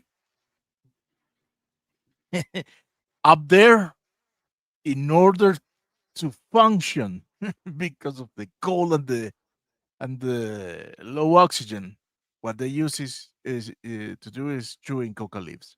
Yeah, and it doesn't matter where you're from. You adapt up there. He had a higher pitched voice than Strother Martin, but they have almost the same tremor in their voice. But Patton was like way up here, way up here when he talked, and it's so funny if you hear him screeching. Like there's recordings of Patton, you can actually hear him. Nothing like George C. Scott has a great voice, gravelly voice, not the real Patton. Patton's voice did not match the man.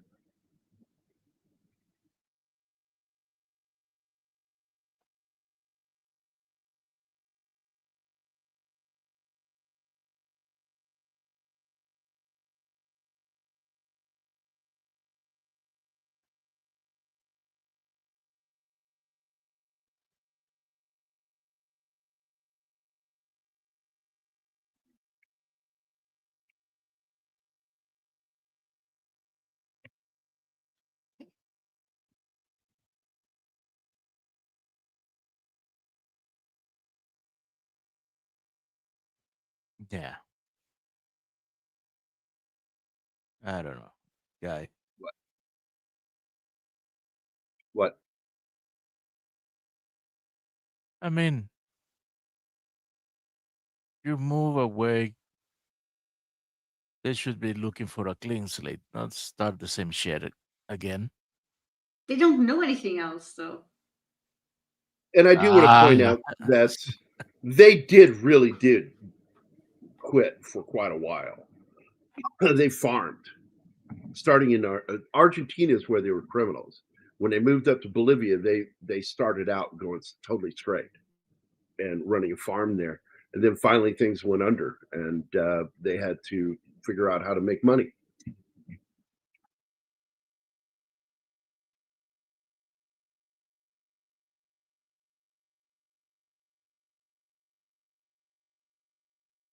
Farming is hard, though. You need to be made for that.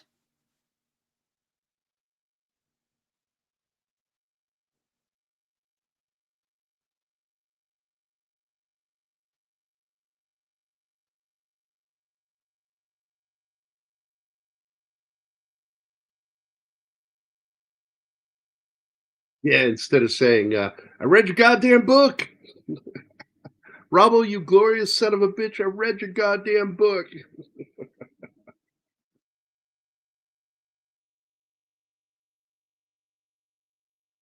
Not totally. I'm a gay man trapped in a straight man's body.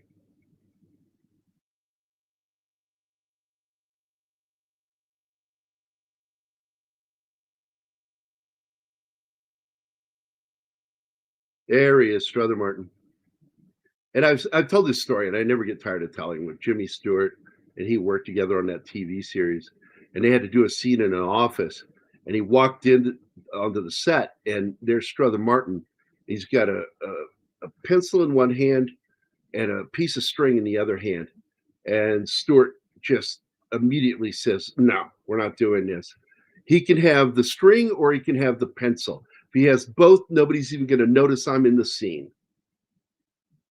Because he was a scene stealer. He's constantly doing shit. Like when you meet him the first time, he's not even talking to them directly. He's doing stuff. And that was stuff he brought with him. And he'd be doing stuff rather than just delivering his line. The way he's walking here is so fucking funny. Can I move now? What do you mean, can you move? Yeah, you can move. Shoots that fucking coin twice. Flips it and hits it again after it lands. I gotta move. I can only shoot when I can move.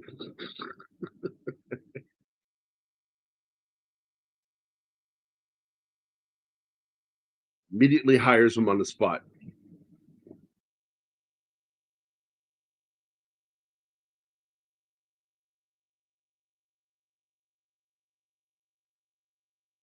Yeah, and I love how we establish these shots where he's out in front of them, so it doesn't seem so weird later because that's how he gets shot.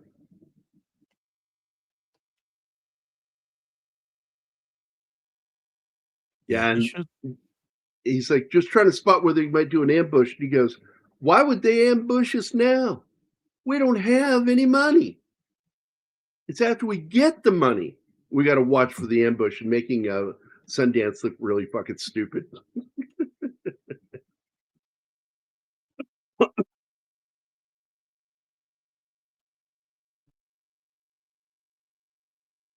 Love that old cavalry hat.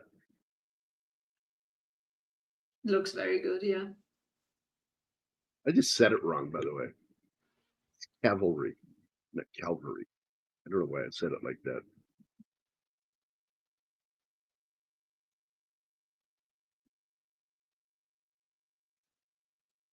This is where they get nervous because that's one of the banks they held up. Yeah, why would you go back there? They have to. It's their job. They're just trying to hide their faces. They're walking by, putting their hand up.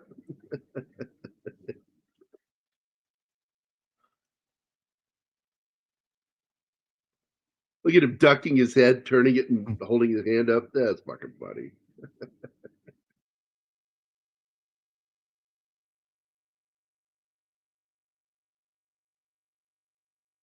In reality, only one has to be gay. What?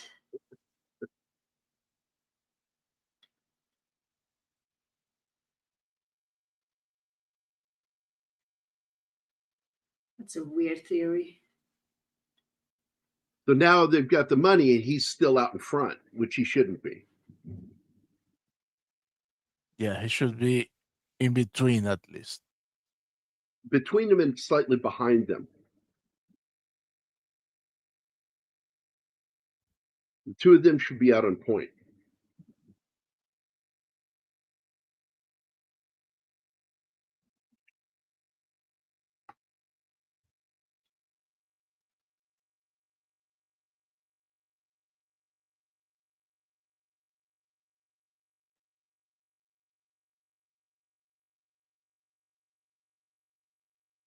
That's it. His character is dead. This is what quick. And of course, they get the idea, throw the money to him. So they do. And then they go find him. Because right now they've got the high ground and they can't see him.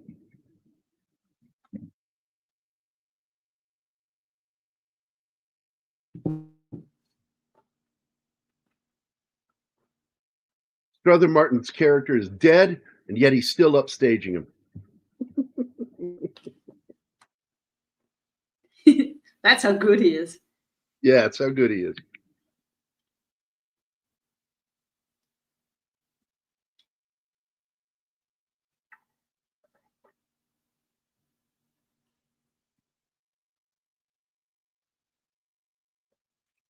This is one of those movies that I wish we'd gotten outtakes from.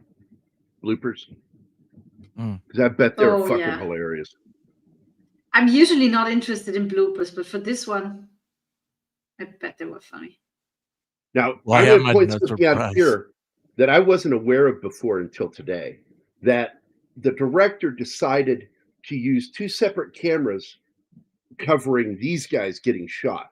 And one he overcranked and the other one he undercranked, which creates this weird feel when they get shot. You can't see it in the slideshow, but if you watch that scene, watch as they get shot. Each time they shoot one of them, how one angle it is one way, and from the other angle it's a different speed.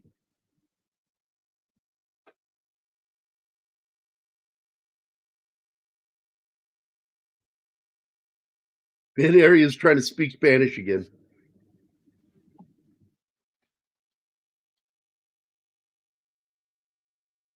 El dinero no es estros. Yeah, I don't think they care. This is basically what Sundance. I don't think they care. I think this is only got one direction we can go. Never shot a man before. And that That's was kind of great. shocking when you find that out.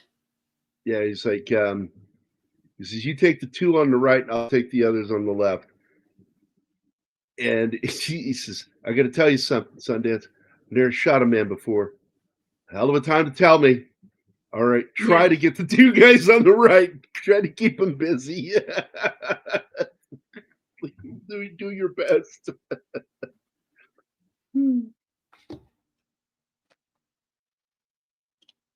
It's weird though. They've been working together for that long, knowing each other, and he doesn't know that.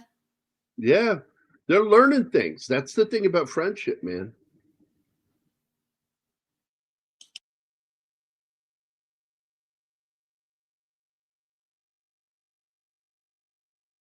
Badgers? We don't need no stinking badgers.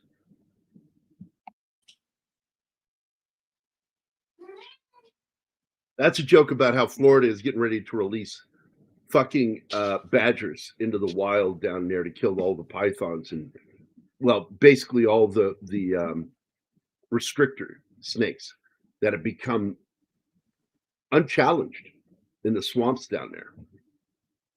Yeah, but that's just creating another problem.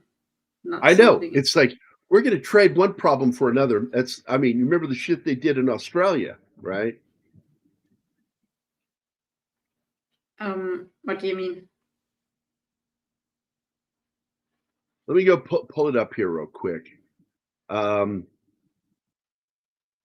think it was the cat, right? Let me check. They brought in one species to deal with another species. Yeah, they were having a problem with like rats and shit or something, and they brought cats over to Australia, and then the cats just fucking overpopulated in the wild. And it's not the only one. They've done it multiple times. Australia's got so many problems with feral animals that were brought there for the right reasons, but done incorrectly.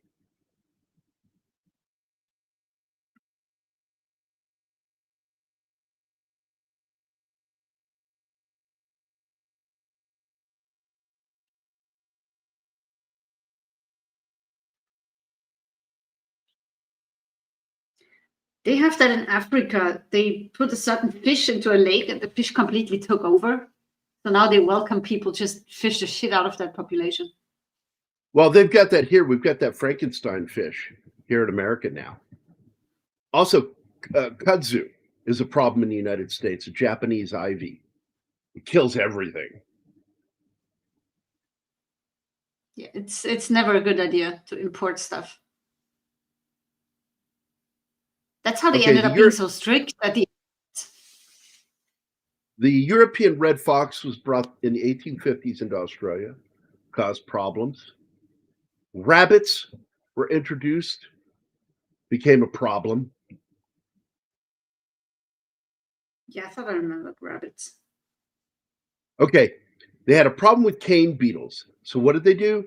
They introduced cane toads into Australia in 1935. That became a problem. Cats was another one.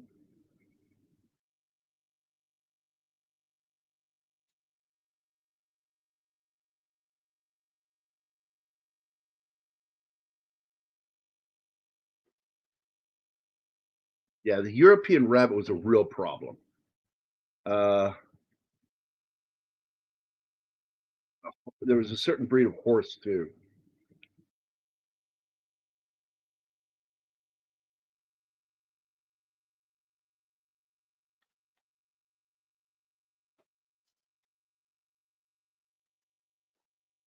I'm looking at like the black buck was a problem. Cats, serious fucking problem. Brought over in 1849. The European rabbit in 1857 caused problems. Fucking fire ants weren't natural there. The cane toad, the red fox, the pig, the feral pig. Fucking camels aren't from there. Why did they bring camels to Australia? Because of the desert. The common ostrich was brought over. Oh my God, I didn't know that. Water buffalo, Indian palm. Oh my God, look at all the things they've done. Jesus Christ, people are stupid. Oh, this is the in real life, this was a hacienda, it's a house. In the movie, they make it out like it's a cantina restaurant.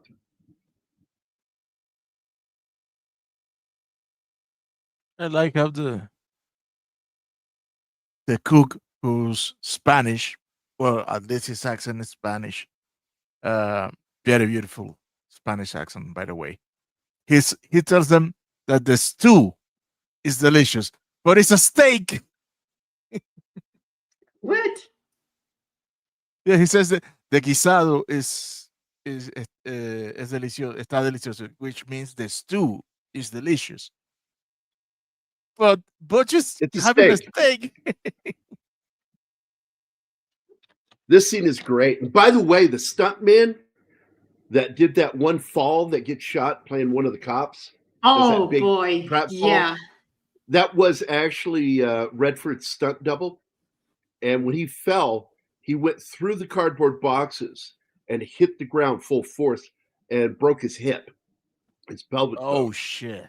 Yeah, and they put a bunch of cardboard boxes there and it just wasn't enough to break his fall. He was out. Yeah, for like months.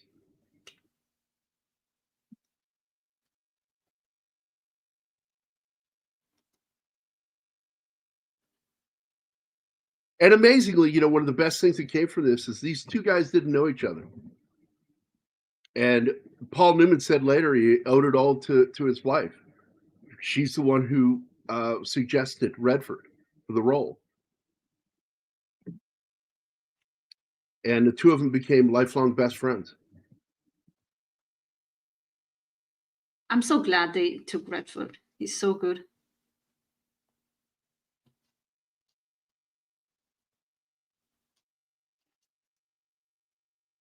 They need to introduce polar bears to handle these other species. No problemo. Oh, I don't know. I don't think you would survive in the heat of Australia. It gets really fucking hot there. I told you I got a job offer from Microsoft Australia. And so I went and I got a bunch of videos about Australia. Everything that wants to kill you. I will never visit that country. It's like you can't swim in the ocean there because it's got one of the highest attack rates in the world. Not the highest, but one of the highest attack rates from great whites. But don't forget the jellyfish. You can't swim in the rivers. You can't swim in the rivers. Oh yeah, the box. Box. Yeah. Oh, what is the name of it? Most painful jellyfish ever. Deadly fucking jellyfish. You can't swim in fresh water. German word. You got crocodiles. You got poison. In fact, one of the most poisonous snakes in the world, the brown snake. Venomous. And it's like everywhere. And interestingly, if you find out what makes venom so dangerous is it's poisonous. So anyway, going back to it is you've got one of the most dangerous spiders in the world, the funnel web spider, also referred to in Australia as a Coleman spider over here. And it's like, okay, yeah, I'm done. So I sent my rejection letter that I didn't want to. They're also fucking huge. Yeah, their fangs are gigantic. Australia, damn. Their fangs are giant. Nope country. Man. Nope. I was done. I had no interest in ever going to Australia. I would have interest. It's like no. It's like that scene from Monty Python and the Holy Grail. Let's go to Camelot, and then they show what's going on at Camelot. You know, second thought, it's a city base. We shan't go there. So this is where the soldiers. What? You first warders. You're so squeamish. So, unbeknownst to them, the Bolivian army is coming there. And so they think they're just dealing with the local cops. Now, and nope. That main cop He reminds me a lot of the general in Quantum of Solace. In fact, couldn't be the same actor. Now I gotta check that out. Not that big a fan of that film. I don't know. Yeah, I we didn't just get talked into about it. that the other day. Just never got into it. I've seen the movie. I'm going to watch it again.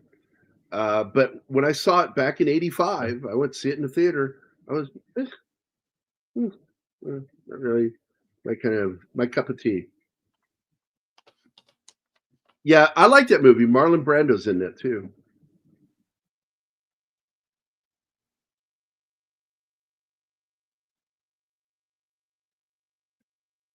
I love that sense of isolation with them in there. And he goes, they start talking about going to Australia.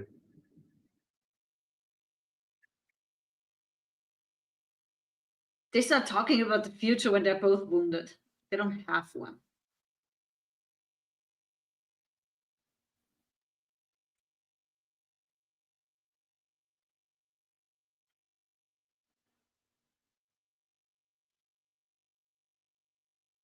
And by the way, I don't know who said it. I thought it was Anima, but it might have been Martin that said it. That when I said that, you know, you have history which says maybe they died there, maybe they didn't. And it was said, oh, Schrodinger's Butch and Sundance. Was me. Yeah, and I thought that was funny as fuck. That was funny as fuck. It was. And amazingly, for 1968, and it released in '69, the blood doesn't look bad. Because they hadn't figured it out yet for color film. But sometimes they hit it. Sometimes they completely didn't. Sometimes it just looks stupid. It's hit and miss back then. One of the other Redford films I suggested is Sneakers, because I really like that movie. And that So we're going to be fun, doing the trailer. We're going to do The Sting. We're going to definitely do Jeremiah Johnson, and then we might do Sneakers too.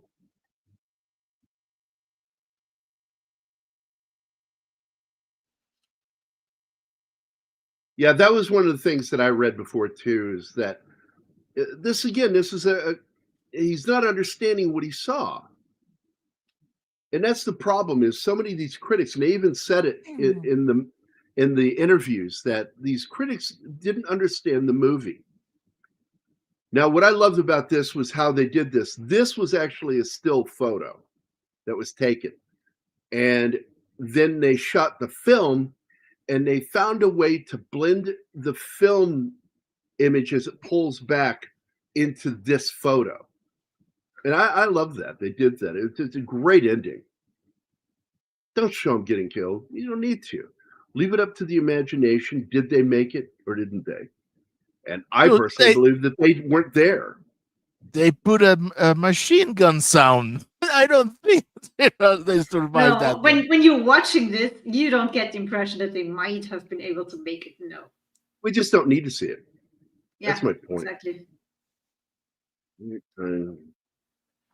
Awareness that Hill and Goldman knew exactly what they were doing, making a very slick movie. Because you had a director that had an eye for making the movies, and you had a writer who had a knack for the comedy.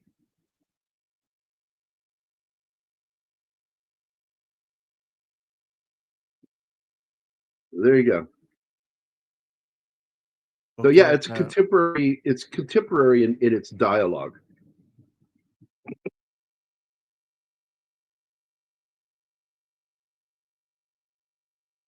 It ends in a still from the film, the 35 millimeter film print, and then pulls out to the photograph. And that's that. And I concur. So anything else I want to add to this? By the way, the character of Agnes in this movie is played by Cloris Leachman. She's another actor that goes almost unnoticed in this movie.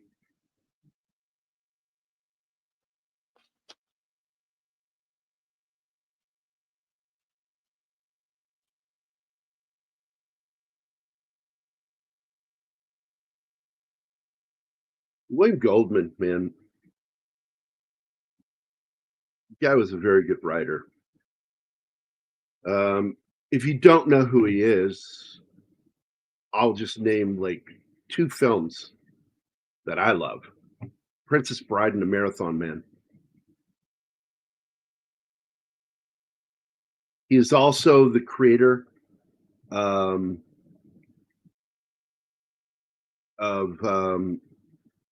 was it Parker character? Did he create Parker? No, he created Nick Wild Card, which appeared in 2 stories. Burt Reynolds did one, and Jason Statham did a remake of it. Parker.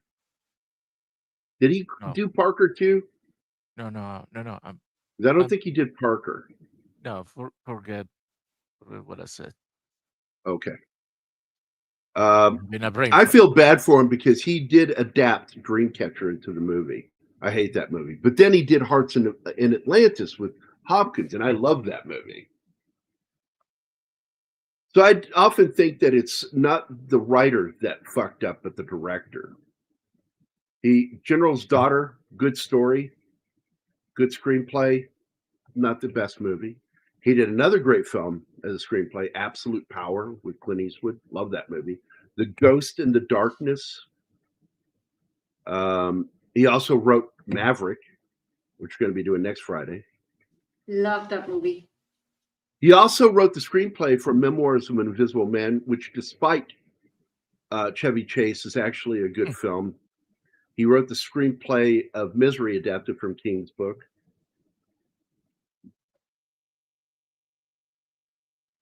Let's see. And he was the given creator credit for Butch and Sundance, the early days.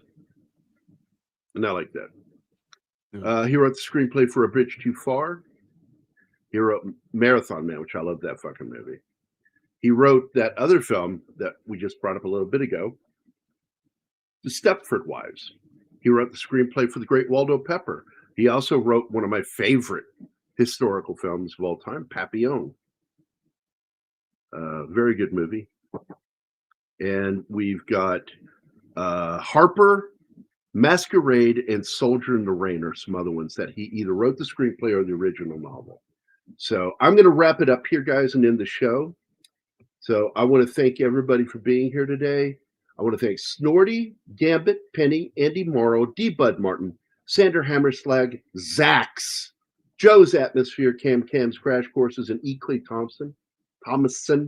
Thanks for being here, guys. I want to thank Mephisto for dropping in and hanging out with us for a while to talk about this movie. Anima, Martin, thanks a lot, guys. I appreciate it. It was a good show today. It was a lot of fun. I think we got some good trivia in there. Sander Hammerslag says, so Ronry. So I guess we better play that for him before we leave. And we're in the wrong studio. Is it in the main show? Should be. Yeah. I'm so lonely, so lonely, so lonely inside real Rome. And that's it, guys. We're going to get out of here. Thanks for joining us today, and hope everybody has a great rest of your day. We'll see you again mañana, where we're going to talk about Redford and Green, as well as doing another James Bond movie. Ooh, that should be fun. I wonder what movie it is. Quantum of Solace. Yeah. Yeah. Okay. All right. See you guys tomorrow. Hey, you guys.